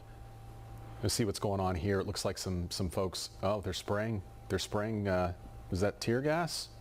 Something sprayed, and now they're running again. There's some kind of confrontation that just took place there. Yep. Hey, Fred, Tanya. So there was a brief confrontation where we had the officers on the bicycles, and as you were mentioning about a line moving, at one point they kind of advanced all together with their bikes, forming that physical barrier. And as soon as they started advancing several steps, we saw a lot of people running back towards the Bank of America Center. We're at North Tryon, West 6th Street. That's where Discovery Center is. We have the four corners of this intersection, people with their hands up. We have a couple people over here near some of the bicyclists where they are kneeling on the ground on the street and with their hands up. And just to keep in mind really just the contrast, we have a whole bunch of traffic, a bunch of cars stopped right now, and we have traffic still coming through here during all of this. It's just that kind of the multiple elements that are happening. I mean, I remember when the Keith Scott protests happened back in 2016. A lot of the traffic was shut down. This is something a bit unique in the sense that we're still seeing regular traffic, regular people coming through while these protests are happening. Now we can head over there. It looks like we have one of the officers talking to one of the young ladies that is right on the ground with her hands up right now. Hearing a lot of people chanting, hands up, don't shoot. So right now, this is a lot of... Hold on, I'm just going to stop talking for a second, let you all listen a little bit to what we're hearing right now. All right, and so the chanting kind of got down a little bit. We are right now seeing a lot of these people kind of on all three of the four corners that are here right now on North Tryon and West 6. The officers are maintaining their position. Starting to see a lot more people coming through here. Just keep an eye on seeing.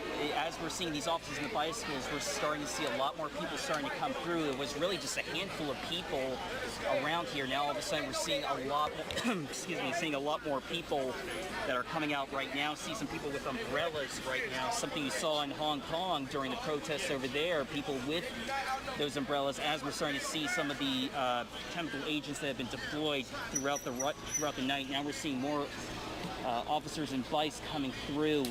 Right now things have started to really now just started quiet right now. You can really hear a plume drop right now besides the cars.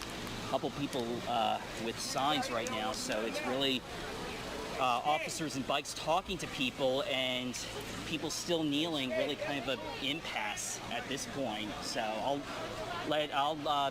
toss back over to you, friend Tanya, for the time being. Okay. Thank you, Brandon. And yeah, when you see those cops on when they are off of their bicycles, that generally is a kind of a defensive stand. You know, that they are in much more of a position to respond. I think Hunter Sines is standing by. He has something new to share with us. Hey, Hunter. Yeah, just another vantage point here, Fred. We are here on East Trade and South College Street, and you can see CMPD in their riot gear. This is where they moved up from. The transit center is just down East Trade Street to my left over here, but I want to give you kind of a juxtaposition here to what we're seeing. You see the hashtag George Floyd sign right above where this line of officers are. Poignant moment, because that is the sole reason why so many of these protests started. Peaceful protests started. We, of course, I've heard the governor up in Minnesota saying to his people up there, that to his state, that people have lost the meaning of why they are out here. This is just it's really surreal to see that hashtag and then see what's happening here in Uptown. This, of course, is the reason why these protesters started. They had the peaceful protest yesterday in the West Side, and then they now had that, of course, escalated. This now escalating in a similar fashion as they continue to disperse every once in a while. We do see in the far distance there, you can see another line of CMPD officers across this South College Street on the next block. And they are starting to move up again. Police are starting to move right here. This is live here in the heart of Uptown. They are moving protesters down East Trade Street. Back up, I want to get my photographer to back up here. They are going to move everybody back a little. And we are okay, Fred, just FYI. Okay. They are just moving the crowd back. But this seems to be a continuing case here of them moving the protesters. Now, I don't know what their motive is, though. I don't know where they're trying to exactly get the protesters to go. They have done a pretty good job of dispersing the large crowds, as you guys were mentioning, which those smaller crowds are a little bit easier to contain and have control over. And they've been successful at that from what I can tell, because we are not seeing the crowds of people like we saw down at the CMPD headquarters. Now, they're spread out all behind us over here, and they're not up against that line there, Fred. Yeah, that is definitely noticeable. I know they have a lot of control when those crowds are smaller, Hunter. I would imagine that they're just trying to keep those folks out of certain areas because there are people who live in Uptown, and they're just trying to control everything. You know, I do want to catch people up to speed who maybe are just joining us and didn't see some of the interactions that we saw earlier tonight. Earlier tonight, we saw people who were on the ground being taken into custody. We know of reports of at least 3 demonstrators who have been arrested thus far, one for a handgun, one for a rifle. Fred, you and I were discussing earlier that while it is lawful for you to be able to carry a weapon concealed, you cannot carry one in the event of a demonstration or a parade or a large mass gathering like this. So we're suspecting that that was the reason why the arrest took place. The third arrest, somebody who was charged with assaulting a government official. And we heard the chief of police talking about this. He said that's the line that he cannot allow the demonstrators to cross, that he wants them to have a voice. But when it escalates to the things that they're saying is taking place right now in Uptown, with bottles being thrown at officers, with rocks being thrown at officers, other objects being thrown at officers. That's why and when we started hearing all those flashbangs, why the tear gas started coming out, and how this situation started to quickly devolve. Yeah, and I think a lot of people who are a part of these protests, who maybe not privy to exactly everything that's going on around them or out there, you know, they wonder why the police respond and act the way they do, and that's just an example of how one person can really ruin it for a lot of people. I mean, if the police are trying to move a crowd and there's one person who is especially confrontational or non-compliant, then it's going to affect how they respond. And if they have to use force or tear gas or disperse, then the whole crowd is going to react to that. And I think that's why they've been very judicious with their use of force. They've exercised some constraint. Some people might disagree, but when you have all of these people, not all of them, but just some of the people in the group who have thrown bottles and rocks at police, and they've only arrested 3 people, that's a statement. That's restraint. Yeah, that's restraint. The other side may argue, though, that they have shown restraint as well. It's an interesting position that we're watching play out live, and how we have watched literally this go from prayerful, peaceful demonstrations to people running through the streets, to watching fireworks being set off in the middle of uptown Charlotte. We're seeing the flashbangs, we're seeing the tear gas now. What was once an opportunity for people to come and get their message heard, we're not hearing the message anymore. Yeah. And that's the unfortunate part for so many of the demonstrators who were down there because they wanted their voices to be heard. Yeah. Yeah. It's been a long week. You think about when this happened Monday with George Floyd. And, a number of things have happened since then, and these protests are just now happening. The first here in Charlotte on Friday, 5 days later, and then Saturday. So it's been a long week. When you talk to people about this issue, not the protests that are going on, but about the very front and center pink elephant in the room, there's a sense of exhaustion. There's a sense of frustration. There's a sense of hopelessness in some cases.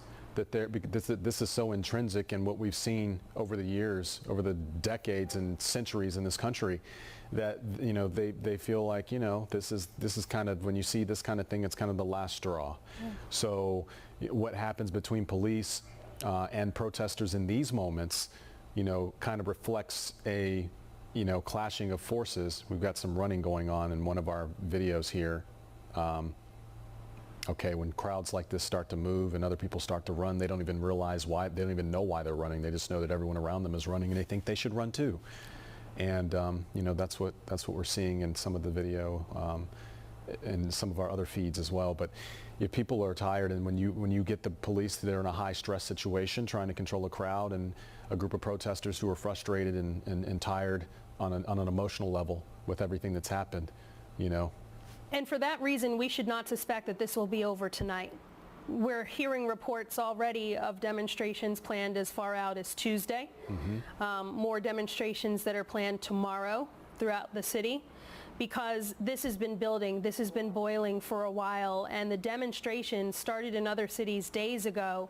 Really, it just started here in Charlotte, and so we should fully expect, and I think this city is preparing for us to see more demonstrations in the days ahead.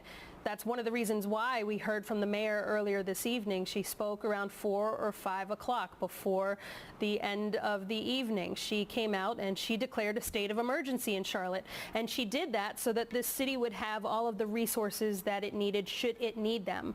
Should it need to scale up its response or scale back its response based on the movement of the crowd, the movement of these demonstrations, the tone of it, and what transpires in the hours and days ahead. There are a number of options that we heard both from her and from the deputy chief about the sorts of actions that they could take, anything from having the National Guard come in, something we have not seen up till now, but we know they're in the city anyway doing COVID-19 work, so it's possible that we will see them doing work in relation to the demonstrations that we're seeing now. They said that's part of the realm of possibility with this state of emergency that they've declared.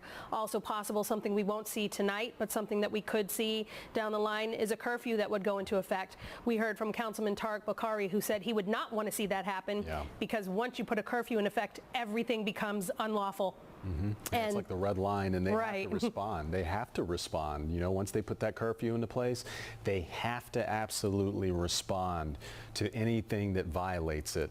And so that puts them in the position, puts them in a corner where they, you know, they have to probably be a little more confrontational than they would like to be, because they'll tell you that their number one goal is to de-escalate, and things automatically are escalated when you are you know, in a curfew, violating a curfew.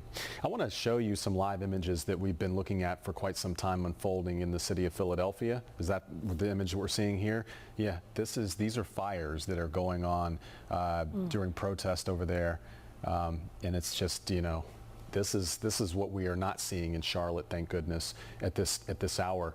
But this is what we've seen in other cities for several days now. This kind of unrest, and you know, this is why the police and talk about their relationship with community leaders and why it's so important, and why there was a call from the mayor for all of the leaders in this city. She specifically called on leaders of the Greek organizations, the Panhellenic organizations, to step forward, because a lot of these folks are they're highly respected individuals in the city of Charlotte, in our community.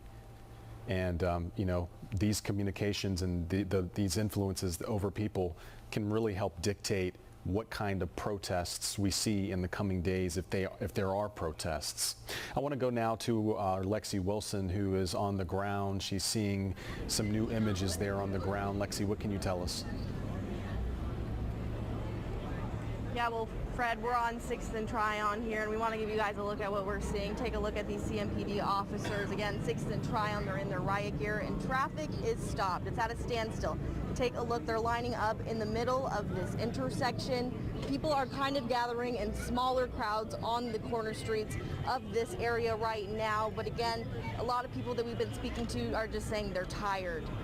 Take a look. Again, it seems that there's some motion going up ahead of us. We are seeing CMPD officers with their bikes. They're seeming to walk down 6th Street. We're going to kind of get a gauge of what's going on. Seems like they are talking to protesters. It is getting louder. There is some chanting of sorts that we're seeing here right now as this is all unfolding. Again, what you're looking at is this is 6th and Tryon. You are seeing officers get off their bikes. They're starting to stand in front. They are in their riot gear. Seeing what's going on here, we're hearing some rubber bullets, I believe. Trying to get a gauge of the situation here right now, guys. You know, stay with me. Yeah. Again, smaller crowds are on the corners. It looks like they're headed this way. Maybe we should, oh. All right, take a look at these officers. Yeah, just stay a good distance away, guys. Don't get too close. We're going to take the images. We're going to keep these images up, and you see these officers off of their bicycles now, forming that line as the officers on foot seem to be going in a direction. Are they going toward protesters on the other side? I can't tell, but you can see that they are trying to control the route that those protesters are going in as this continues. Let's bring in Hunter Sines so that he can tell us what he's seeing from his vantage point now.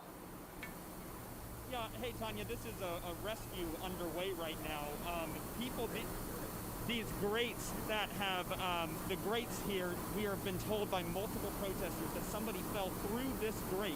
And now they are trying to rescue the person who... Okay, we're going to try to fix Hunter's microphone because we're having a hard time with his audio, but it sounds like he was saying that protesters for quite some time have been saying that people had a hard time as they were marching over those grates. You know, those grates in the city? I know some people have phobias when they walk over those things, but apparently someone fell in one of those holes, and a rescue is underway right now for a person who fell in that grate. It looks like there's a crew. They are putting down a basket to lift that person up as protesters are making their way around Uptown. Police forming a line to blockade that area off as the workers are working to take that person out of that grate. Man, who would have thought that this is would be not something that would happen? Right. That is definitely expect the unexpected. That is not what you're expecting to see when you see crowds of people demonstrating that somebody is going to literally fall through the ground there. Wow. And so apparently, you know, as he said, this is something that maybe this had been mentioned earlier in the evening. I don't know. It sounds like something that perhaps protesters might have anticipated, but maybe officials didn't. I don't know. It's hard to say at this point, but right now we have a rescue underway as looks like a fire crew is working to pull a person out of that hole. I don't know how deep those holes go, but you know, you've walked over those grates before in any large city that you've been in the United States, and that's a pretty decent fall. It is, and we checked in with Medic not too long ago to hear if there had been any reports of any people being transported, taken to the hospital, and at least as of about 10 minutes ago, there had not been any reports of any injuries that had risen to that level. Last night, same thing, we didn't hear of any injuries to any of the demonstrators, which felt like a victory, at least to me and for so many of the leaders of our community. We did hear reports of a couple of officers who were injured yesterday, but certainly none of the demonstrators who were injured. Hunter, are you able to give us any more context about what's happening here?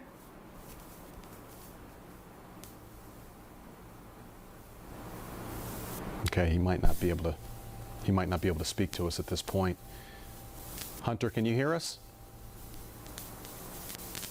Okay, we're not able to hear. Can you hear us? Can you hear us, Okay, Fred? yeah. Fred, can you hear us here? Go ahead, Hunter. Sorry, we've had some microphone issues here, but we got that under control. You can see this rescue operation. I've talked to some protesters out here. Somebody was on these grates. They're right along the sidewalks all over Uptown, and they tell me that somebody fell through, a protester fell through, and from their vantage point, when they came up to it, I mean, they're about 30 feet down there. I don't know the condition of the person who has fallen. And they came up and started shooting at us. But at the same time, you can see flashlights down below these grates where that rescue operation is happening.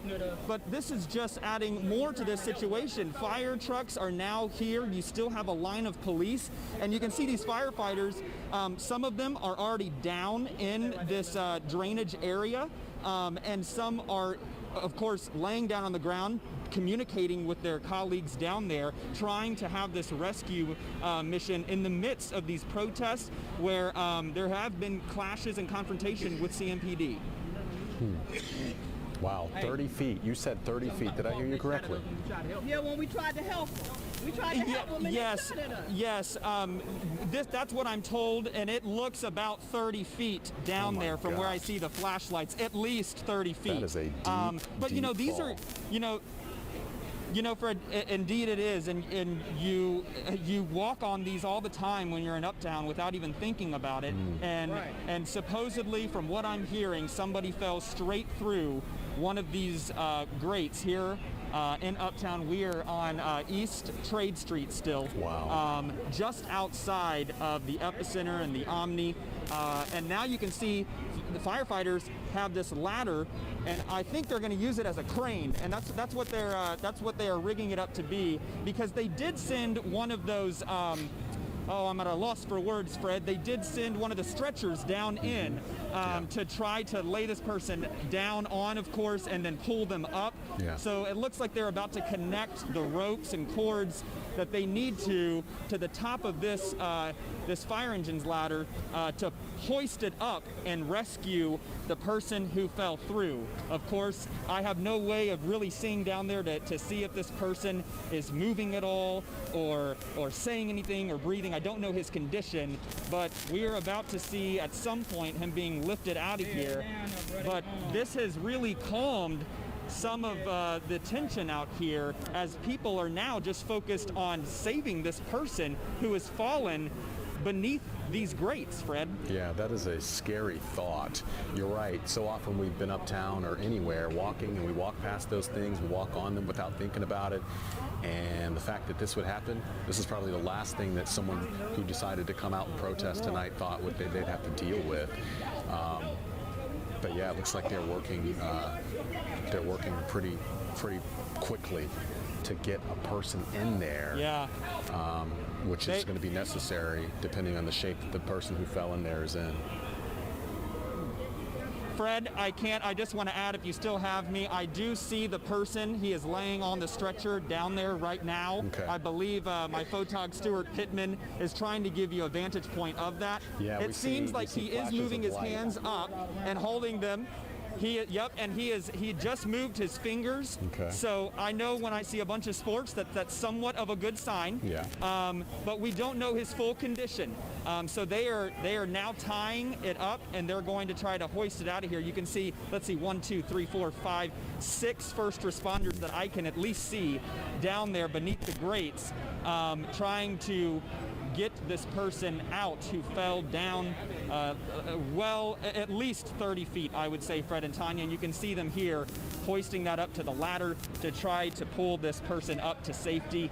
I can't imagine, I don't think any of us could imagine falling through one of these. One of the terrible reports we're getting right now is that CMPD says protesters are actually in this moment right now. I don't know if it's happening near you, but there is obviously a firefighter presence there on the scene, but at this point there are protesters who are throwing rocks at firefighters.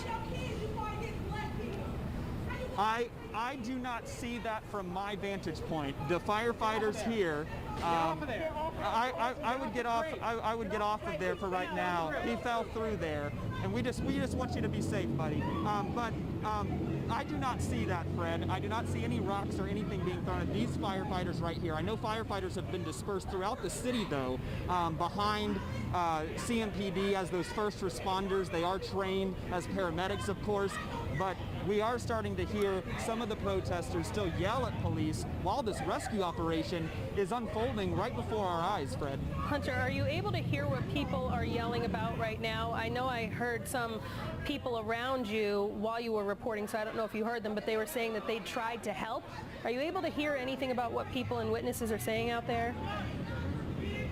Yeah, there is a woman right to my side here who said that they were trying to help and officers were still trying to move the crowd and shooting those pepper bullets. Ma'am, what can you tell us? Were you here when this happened? Yes, I didn't see him fall, but I saw all the commotion, and when we got over here trying to help him, they just came up and started shooting at us. I see. I got shot in the leg.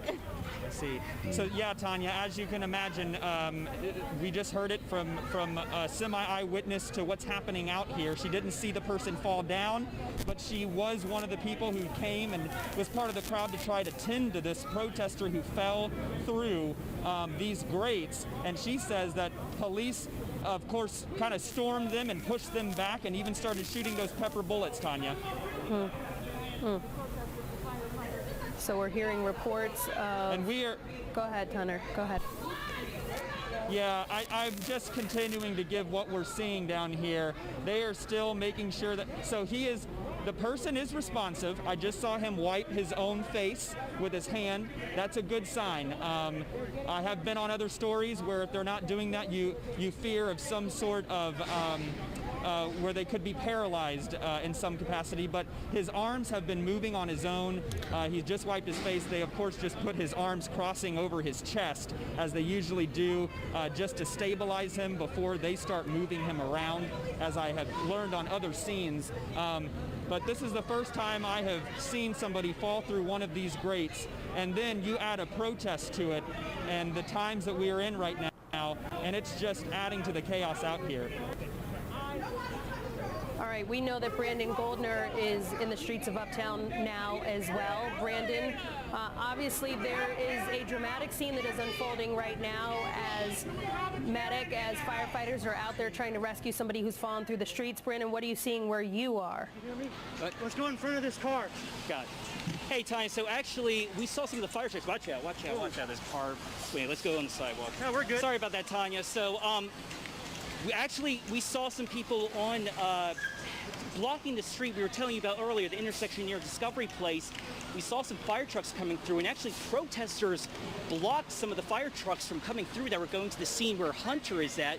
One of them actually stood as one of the fire trucks slowly pushed that individual with his bumper. That individual eventually left, but I don't believe they even realized what was going on over there. They just dispersed this intersection right now. They threw another one of those loud flashbangs, causing people to disperse. A lot of people were still blocking that intersection for quite some time.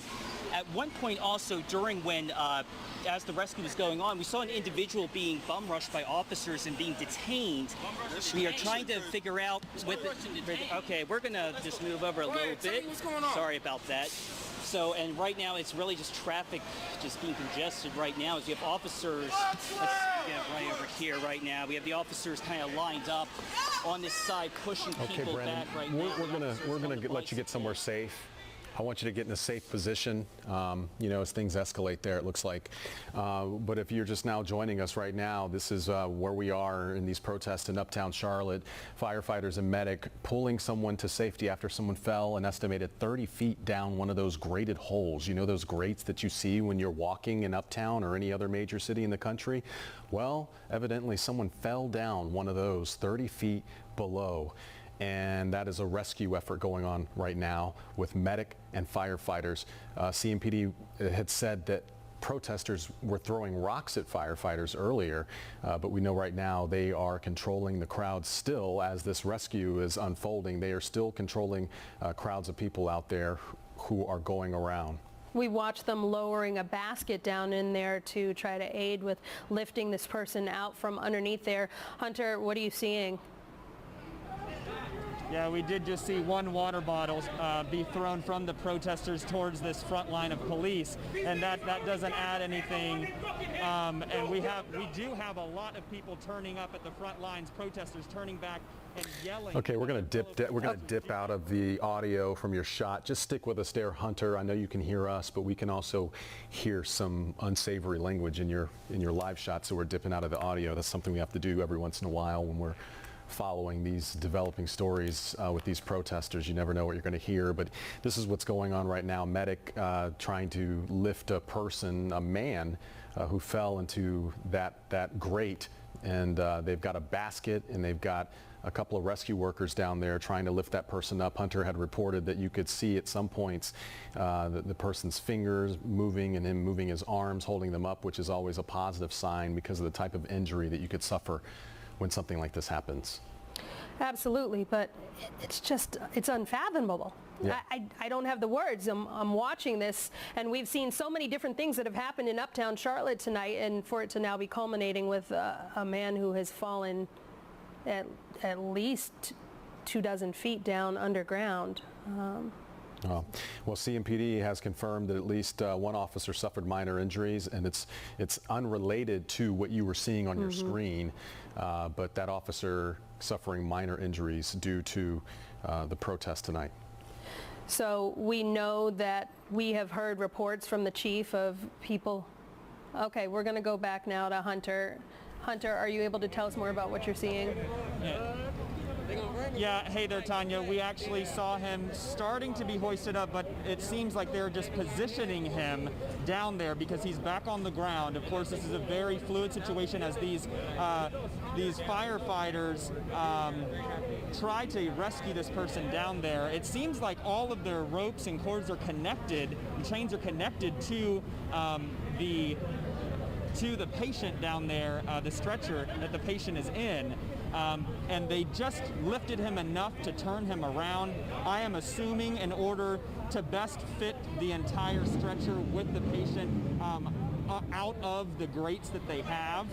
You can see 2 grates are off right now, but these grates are rather thin. So I'm not sure how they're going to maneuver an entire stretcher out, but we of course are staying here on the scene.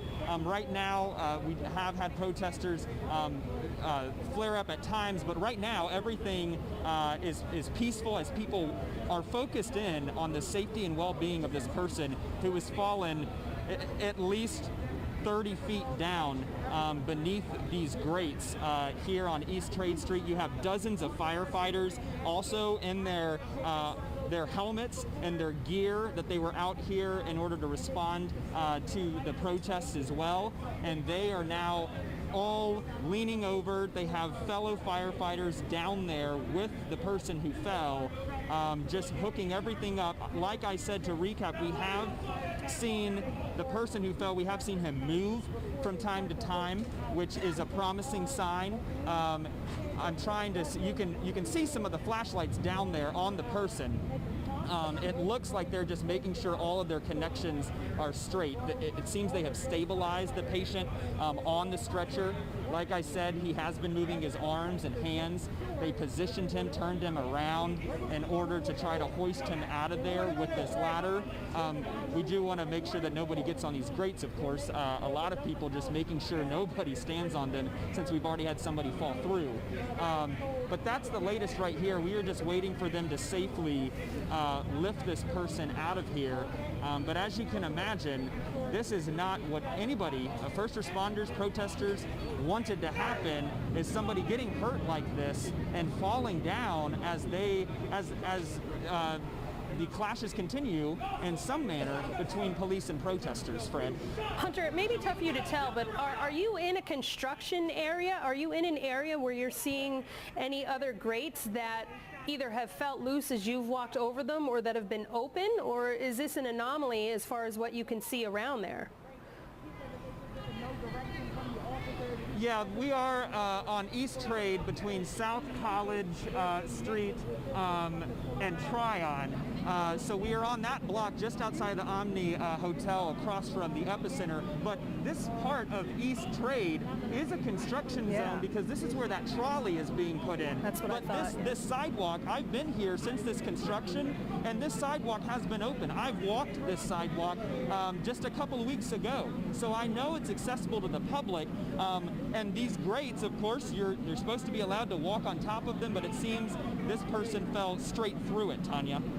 Okay, I appreciate that context, Hunter. It's just one of the things as we're watching everybody at home wondering, how does this happen? We walk over these grates every day, so we all know how much construction is taking place in and around uptown Charlotte right now. Yeah, I'm pretty sure that that's something that they didn't anticipate happening. You're seeing images now on the right-hand side. It looks like it looked like earlier some folks were getting bottles of water out of the trunk of a car. Let's bring in Brandon Goldner, who has some insight there. Brandon? Yep, so Fred, we saw some individuals running, and then all of a sudden traffic stopped. See this vehicle right here with the flashers going.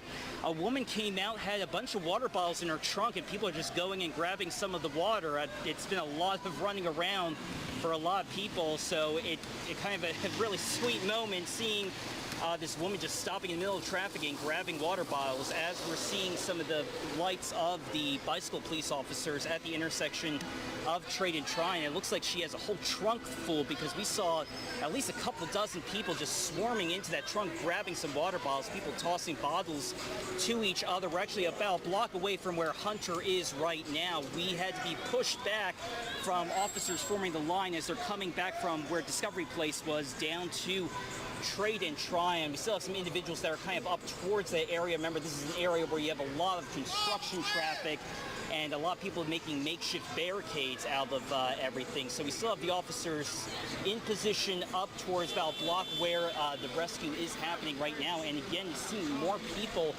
grabbing water. I'm not 100% sure how much water is in there. We're staying back though just because we see the officers up ahead and want to have a good clearance right there. I mean, it's just dozens of people coming over here. We have traffic right now turning around. Keep in mind with this contrast as people are out walking about and traffic is still going and traffic is being stopped because of so much of this really just movement throughout uptown Charlotte as people are going back from place to place. Let's send it over to Hunter. Hey there, Brandon. I just have I have an update, Brandon, here. You can see this person who fell through the grates, according to protesters, is being hoisted out, and they meticulously did this. I was wondering how they were going to bring him out of these very thin grates. They've turned him vertical, and a first responder is on top of the patient, is what I saw, on the other side of that yellow stretcher that they have him in, and he is basically hugging the patient to make sure that he's secure in there. He is strapped. He has several straps over him, or I don't know if it's a man or a woman, but protesters believe it is a man. But a first responder is laying on top of him to make sure that he is secure, and there he continues to be hoisted up. They of course want to make sure that he gets past all of the barriers there in the grates. But just a miraculous scene here, because you got to give it to these first responders for being able to get down there and strap this person in amid this protest and what we have seen tonight, and safely get him out of here. The person is moving his arms. He does have a neck brace on, of course. That's usually for stabilization while they move him. But he is out of the grates that he fell through. It is a bit nerve-wracking, of course, personally, to see so many of these first responders on the same grates. But we are wishing for the best here. You can see him, he's being moved over to the side, away from that hole, as they lower him back down to, of course, make contact with the ground, and then evaluate him, and then get him into an ambulance and really tend to his injuries. And now some of the protesters are beginning to back up and moving away. We were wondering what would happen, and they are being asked to back up from here. So at some point we may have to move, but for now I will report as I can. They have disconnected the straps, and they are laying him down on the stretcher to make sure that he is okay. And we are going to back up just a little bit, Fred. I'm going to let you take over here as you can still have our picture up. Okay, yeah, we still have the picture up. Thank you, Hunter, for your reporting. And it is amazing, as he was saying, that they were able to do this, given the reports we heard from CMPD about rocks being thrown at firefighters during this time. We're looking at live images. The picture on the left, you see somebody spinning donuts in a vehicle. You know, traffic has been controlled at this point for cars, but you've seen that's College and 4th Street. You're seeing people there, and you know, we saw what looked like I don't know if that was a Charger or some car there. Yeah, it looked like a Charger that was doing donuts in the middle of the street, and some of the folks related to the protest walking in that street as well. But an active night for first responders and police now, after firefighters at this point, you can say, completed a successful extraction from that hole in the sidewalk. I mean, just amazing. Let's bring in WCNC Charlotte's Lexi Wilson, who has been following protesters for the duration of this evening. Lexi, what are you seeing where you are? Yeah, well, Fred, wanted to give it a second before I started talking. As you can see, people are revving their engines, and we just saw those donuts being made. I believe it was a Charger, Fred. As you can see, we're on 4th as well as College right now outside of Fleming's. People are getting impatient with the traffic.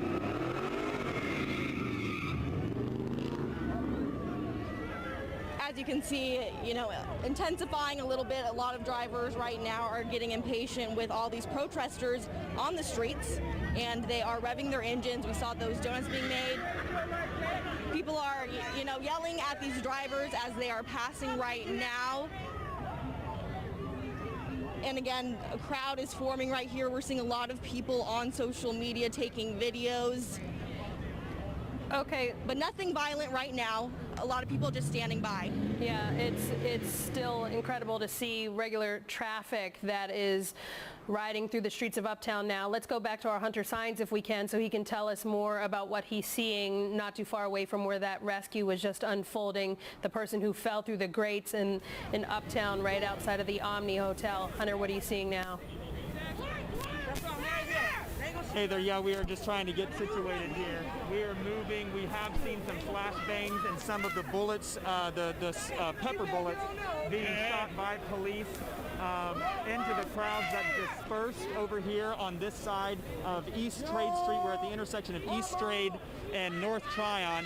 We do have CMPD officers here on their bikes, as we have seen throughout the night, setting up a perimeter here and blocking this part of North Tryon Street at this intersection. But this all happened, of course, after that rescue operation. I was wondering what was going to happen as soon as that person was hoisted up, and this is it right here. We hear these flashbangs in the distance. We see the smoke and the tear gas, and we're going to send it back to you. We're going to send it back to you because we are hearing some rather foul language. Okay. Hunter Sines, thank you, reporting. Yeah, it is a busy. Seems like things have escalated in the past couple of minutes here from what we've seen in multiple camera shots, Tanya. Well, it's a Saturday night. Yeah. People didn't go to work today. We have seen these demonstrations escalating across the country. All of the images that we're watching, others are watching as well. We're seeing a lot of the protests being shared across social media. Messages are being shared as well. People who maybe didn't have intentions of coming out or didn't plan on coming out until after nightfall are now out and about. And so we're seeing a shift in the crowd, and we're seeing a shift in the intensity now as things are appearing to ratchet back up. I'm not sure what we're looking at right now that appeared to have been fired off over there, but I don't. Let's check in with Brandon Goldner. He might be able to provide more insight in what he's seeing. Hey, Tanya, so we're starting to hear the speaker that we've often seen of, crowds needing to disperse. Let me separate. You can hear that kind of sort of robotic echo of people saying, calling for crowds to be dispersed. Again, hearing some of what Lexi was saying about those engines revving up blocks away here. We're hearing some of that. We have police bicycles right now. They're at Trade and Tryon, as we have groups of crowds over here by Bank of America Plaza, right across from the headquarters. It looks like some of the bike officers are backing up just slightly, looking like engaging, getting their line ready. We have a lot of crowds over on the opposite side.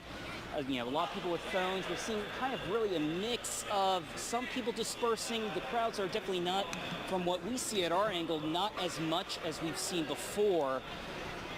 Right now, give me 1 second. It appears, we still have officers standing by right now, still hearing that speaker, and then still hearing, as well as, people just going about doing their thing. Just saw an individual right now with their late night food right now, and people still just walking about. We're seeing the traffic, a lot of cars being turned around right now. It's really quite the contrast from what we had seen 4 years ago when we had the shutdown that happened. All right, hold on 1 second. Now we're seeing some of the officers remobilizing. It appears they're going towards the side of East Trade where the Bank of America Tower is right now. We still have some individuals on the other side just really watching, no chanting, just watching with their masks and having their phones out. And this is, again, one of the areas where you had really seen stuff start to ratchet up, with people using some of the barricades and creating their own barricades against the police, and then officers using some of those barricades and repositioning them to block some of the flow of pedestrians. Right now, things have seemed to be starting to get a little bit quiet, but as we often say that, we often see things start to ratchet up in terms of tension, but a lot more dispersed than what we have seen right now. We still have the police helicopter up ahead, still have the fire trucks. This is usually where the crowds are, right in front of Essex Bar and Bistro. This is where most of the crowds have been right now. So We are going to send it back over to you guys for the time being, as it appears things have started to quiet down just slightly over here at Tryon. Those officers are now going north up on Tryon. Okay, Brandon Goldner reporting. Thank you, Brandon. And, you know, as he said, it just takes things seem to be calm right now, but all it takes is one little movement from someone in that crowd for things to get out of hand, and police trying to get a handle on that all evening. It's been a kind of a game of cat and mouse in some ways, because they want to get ahead of things. They want to anticipate where the crowds might go, where the marchers might go, and set up barriers to kind of corral them to a certain route, to not disturb regular life that still continues to go on uptown as all of this happens. You know, and we have watched, you put it, a cat and mouse, Fred, and we watched this play out earlier in the evening as we watched a woman who was being arrested on live television. And police were talking about how, as they were trying to make an arrest, they had demonstrators who were getting in their faces, and the confrontations that are kind of happening between the two sides. As one side takes a step forward, the other side is taking a step forward as well. And so we're watching this posturing, if you will, as we see one side kind of move a barrier, another one move it out of a way. We see police try to get ahead of the crowd and set up their bikes to try to prevent the crowds from heading into directions that they don't want them to go, or to try to disperse them, spread them out as much as they can. So we see the crowd scatter and then gather back up again. And we heard Hunter out there talking about the ebb and flow, the high and low of it all, and kind of riding this tide as it's playing out, and that momentum, that energy kind of ratchets up and then it eases back down. And so we watch everybody kind of take a collective breath and then go again. Yeah, and that you know, that rescue that we saw unfold, that was something else, because, you know, given the context, knowing that these firefighters were dealing with protesters as well, you know, in addition, maybe not the ones we saw, but firefighters there on the scene have been dealing with protesters throwing rocks and items at them and shouting certain things. You know, that kind of ups the ante, and it adds a bit of difficulty to the job that they're trying to do, even when they're rescued. We also saw a report from CMPD confirming that one officer had sustained a minor injury and had been transported to the hospital by medic for evaluation. That also happened. That was not anything related to the rescue that firefighters were doing with the protester. You know, and this all began hours ago with about 150 people who were blocking 277. I would say that was really the beginning of the tone shift, wouldn't you, Fred? That was the last time that we really saw a concerted gathering effort, momentum, clear message that was being executed. We saw people who were praying there on the ground. We saw people who were able to chant. But once you're on 277, and we talked about this earlier because we've seen this in protests of the past, 277 is considered a very dangerous point for everybody involved. You've got major traffic, high speeds, and when you have large groups of people, 150 or more, that are obstructing traffic. You're looking at images right now from 277 from earlier, where there were about 150 people or so who were blocking traffic right there. And this, for CMPD, was when they really started dispersing this crowd and to quickly advance on the crowd. We saw large groups of officers starting to put on some of their protective gear, others putting on their riot gear and saying, okay, enough, you have to move now. We saw the danger ratchet up with the Keith Lamont Scott demonstrations, night 2, 4 years ago, when we saw demonstrators that were on 277. And the message that we heard from CMPD at that time was, you can gather, but you can't gather here. This is too dangerous of a spot. And I think from that point on is really where we've started to see this back and forth, this ebb and flow, this you take a step and I take a step. Yeah, and then you started to see the dispersal of of warnings, basically, of telling them to move before they started to, really confront protesters. When they refused to move, then that's when you started seeing the tear gas and the flashbangs and all of the other things that we had seen. And then we saw the arrest of the one man for possession of a firearm, which is illegal, actually. Even if you have a permit to carry, it's illegal to have a firearm at certain events like funeral processions and parades and demonstrations. And in this case, it was a protest, a demonstration. Let's go now to our Brandon Goldner, who can tell us more about what he's seeing at this time. Well, Tanya and Fred had an interesting exchange with two individuals who they actually came up to me and asked what was going on here. They were out to dinner and they live in Uptown and they had no idea what was going on, and they were asking me if they should stay where they're at, and I told them no, they need to go. And I actually saw those individuals as they were walking back towards South Tryon Street. They ran away because it sounded like there were some more chemical agents, pepper spray balls that were sprayed out into the air. So even with all of this going on, there's still people who didn't even realize until they got home that there were protests going on, that there were officers right now. We have officers lined up right next to the Omni Hotel. We have the riot officers on both sides of where the fence is. We have the bike officers right at Trade and Tryon. They're telling people to turn around. They've set up some barricades for traffic to turn around as they're really holding this position right now. So, and was also interesting, just from seeing some of the individuals and just seeing definitely a little bit more dispersed, but we're seeing, we have individuals coming up on traffic, so just wanted to keep an eye on that. We still have, as Hunter was at that rescue site, we still have fire trucks down there right now. We have the officers that are still over there. It's a lot of people that are, at this point, just kind of walking around and not hearing as much chanting, still seeing some people with signs, still seeing some people standing around, but really at this point it is really kind of started to quiet down a little bit as we're seeing a lot of people dispersing right now as officers are staged right now at Trade and Tryon. Yeah, and a lot of this is not necessarily what what I know leaders had in mind. Everyone that we've spoken to in the past 24 hours, from police to even the mayor hinting earlier today during her news conference that she wanted a peaceful protest. Listen. And you have the right to protest and to do it in a way that you can hold your head up high and make a difference. I want them to know that if they have concerns, if they want us to do something differently, that we're open to it, that we're looking at it. There's nothing beyond our scope and ability to do in this city if we have your support and help to do it. And he said they need a leader. They don't have any leadership out there right now. So he told me to go. He told me he'd take care of his sisters and just come back in one piece.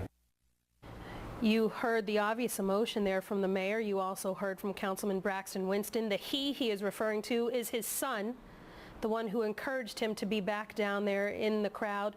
Councilman Winston ultimately wound up arrested. He put out a message saying that he was there to try to quell the activity that was going on, to try to act as an intermediary between the two groups, and he wound up taken into custody. Let's go back now to our Lexi Wilson, who is out there, who can tell us what she's seeing. Yeah, so take a look at where we are. Of course, we see, CMPD officers with their bikes, but there is something I want to show you that we just talked to them about and asked them. Take a look at this glass on the floor. I don't know if you could see that, but that is actually glass from a smashed window of a battalion chief, a fire battalion chief here in Charlotte. Again, look as those remnants of that windshield are there on the floor. And something else I want to point out, there may not be very many people around in this area, but there is a lot of construction in Uptown, and of course that can make for a dangerous situation. We just saw everything that unfolded with Hunter, so it is just very fluid and evolving. But right now where we're at, it's pretty peaceful, but of course we're gonna go to all the areas of Uptown and bring you the latest, guys. All right, Lexi, thank you. We definitely did hear the reports of demonstrators who were throwing things at firefighters as they were responding to emergency calls. We saw one of those emergency calls obviously playing out live on our air just a few moments ago after a person fell through a grate and under the ground there in Uptown Charlotte outside of the Omni. So this has definitely been a situation that has continued to emerge in unexpected ways. When you have crowds of people who are outside going out to dinner, we've seen people walking their dogs in the midst of all of this. It's been a difficult task for everybody, for the demonstrators to get their message across, for the police to try to control all the crowds while also keeping the public safe.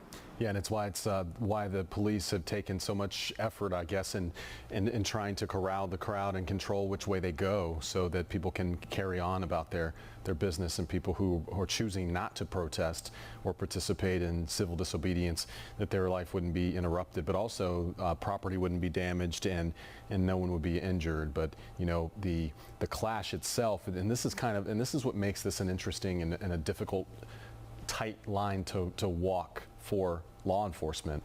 The protest, the actual thing that sparked off this protest is what happens during an encounter with police. So in these moments, you're kind of getting, you're kind of getting in some people's minds, a replay of the very thing that they're protesting.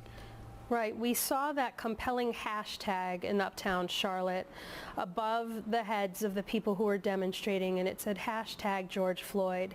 And that is the reason for what we are seeing right now, an interaction between police and a community member that went horribly wrong. A man lost his life, and for many of the people out in the street tonight, what we're hearing is that they are tired. They are tired of being treated as less than human. They are tired of feeling that their lives don't matter. They are tired of feeling as though they are expendable. They are tired of worrying about themselves, their loved ones, their brothers, their fathers, their husbands, and the fear that exists between them and the police is something that has existed for years in every community. And despite hearing, we heard the chief on the air talking about the relationships that he's trying to form in this community and that all of his officers are working to form. Then you have one act, one incident, one rogue incident, one horribly wrong incident that happens, and it undermines all of that. And the chief said that it proves that there's still a lot more work to do, but we're also witnessing all of that tension now reaching its boiling point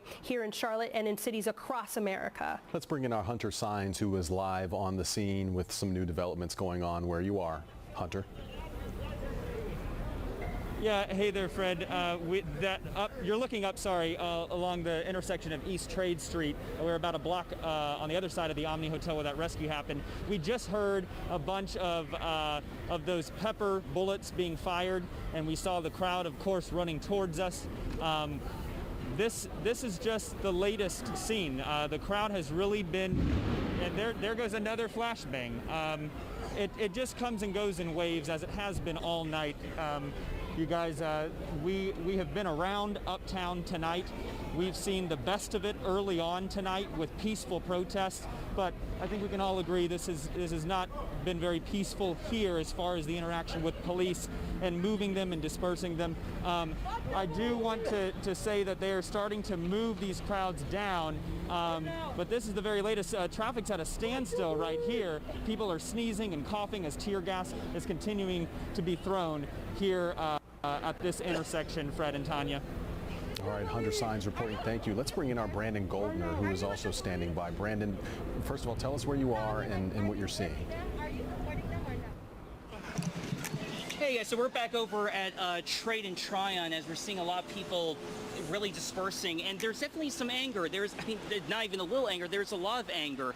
There was a group of people that they were upset because they're saying that they were herded like cattle by CMPD, and they were incredibly furious. And I'm trying, it's tough because you want to engage with people, but at some point you have to let people vent, and the frustration that a lot of people have right now because of how CMPD, what they're saying that CMPD acted in the way that they used the riot officers and pushing the protesters down the streets. And even as we're seeing some, people dispersing, there is still a lot of anger, and it's something. It's frustrating and sad because just of how much anger there really is with people, and it's just really this interaction I had with a group of 6 or 7, mostly young black men and women who are angry and frustrated, and it's hard to. It's tough, and it's just thinking right now as going through my interaction and trying to listen, but at the same time, it's just you have to listen. Just let people speak their anger, and they're obviously these young men and women that I was talking to just now. They probably in their teen years, and it's something where I'm really thinking, 4 years ago covering Keith Scott protests and how young they probably were then, and then now that they are out here on the streets protesting, it's still trying to process. It's sad, and it's, you know, I understand, you understand their frustration and their anger, and it's really sad. So I'll send it back over to you, friend Tanya. All right, Brandon Goldner reporting live on the scene. If you have been following us at any point in the past 4 hours, we've been watching these protests unfold. Actually, we've been covering them all day, but they escalated at about the 8 o'clock hour. That is when we saw a group of protesters, about 100 protesters, try to get on to 277. At that point, CMPD officers stopped them, told them to leave, and then that's when the clash happened. That's when we started seeing flashbangs and tear gas, and they rerouted them in different directions. And since then, we've seen a number of things happen. We've seen 3 arrests happen, and one of the people for a gun, which is illegal to have, even when you have a permit, illegal to have a gun during a demonstration. We saw a rescue take place, and a number of things happen over this evening, Tanya. We also saw some powerful moments too, though, Fred, that I hope will not be lost in all of the other images that we saw. We saw people kneeling, hugging, praying together. We saw groups of people standing outside of the CMPD headquarters in a peaceful demonstration for a while, saying that they did not want George Floyd to have died in vain. We heard people who were chanting Black Lives Matter. We heard people who were chanting, saying, hands up, don't shoot. We have seen these messages from people who are saying things like, I'm sick of seeing people who look like me getting killed in the streets every day, and that is why I am here. And I'm hoping that that message is not lost in all of the tear gas and the smoke and the chaos that we see as it ebbs and flows in the streets of Charlotte tonight. Yeah, it is a complex mixture of images and sounds over a complex issue, racism in the country. This latest issue being sparked by an encounter, a fatal encounter between police in Minneapolis and a black man, George Floyd, who lost his life, sparking rage across the country. These kinds of protests not just happening here in the Queen City, but happening across the country. Of course, we'll continue our coverage. When we're not on the air, we're online at WCNC.com. Be sure to download the WCNC Charlotte News app for the very latest, and be sure to tune in for our coverage tomorrow. Of course, there will be more protests, and we will be following them as they happen. Thank you for joining us. That's our newscast for this evening. Good night.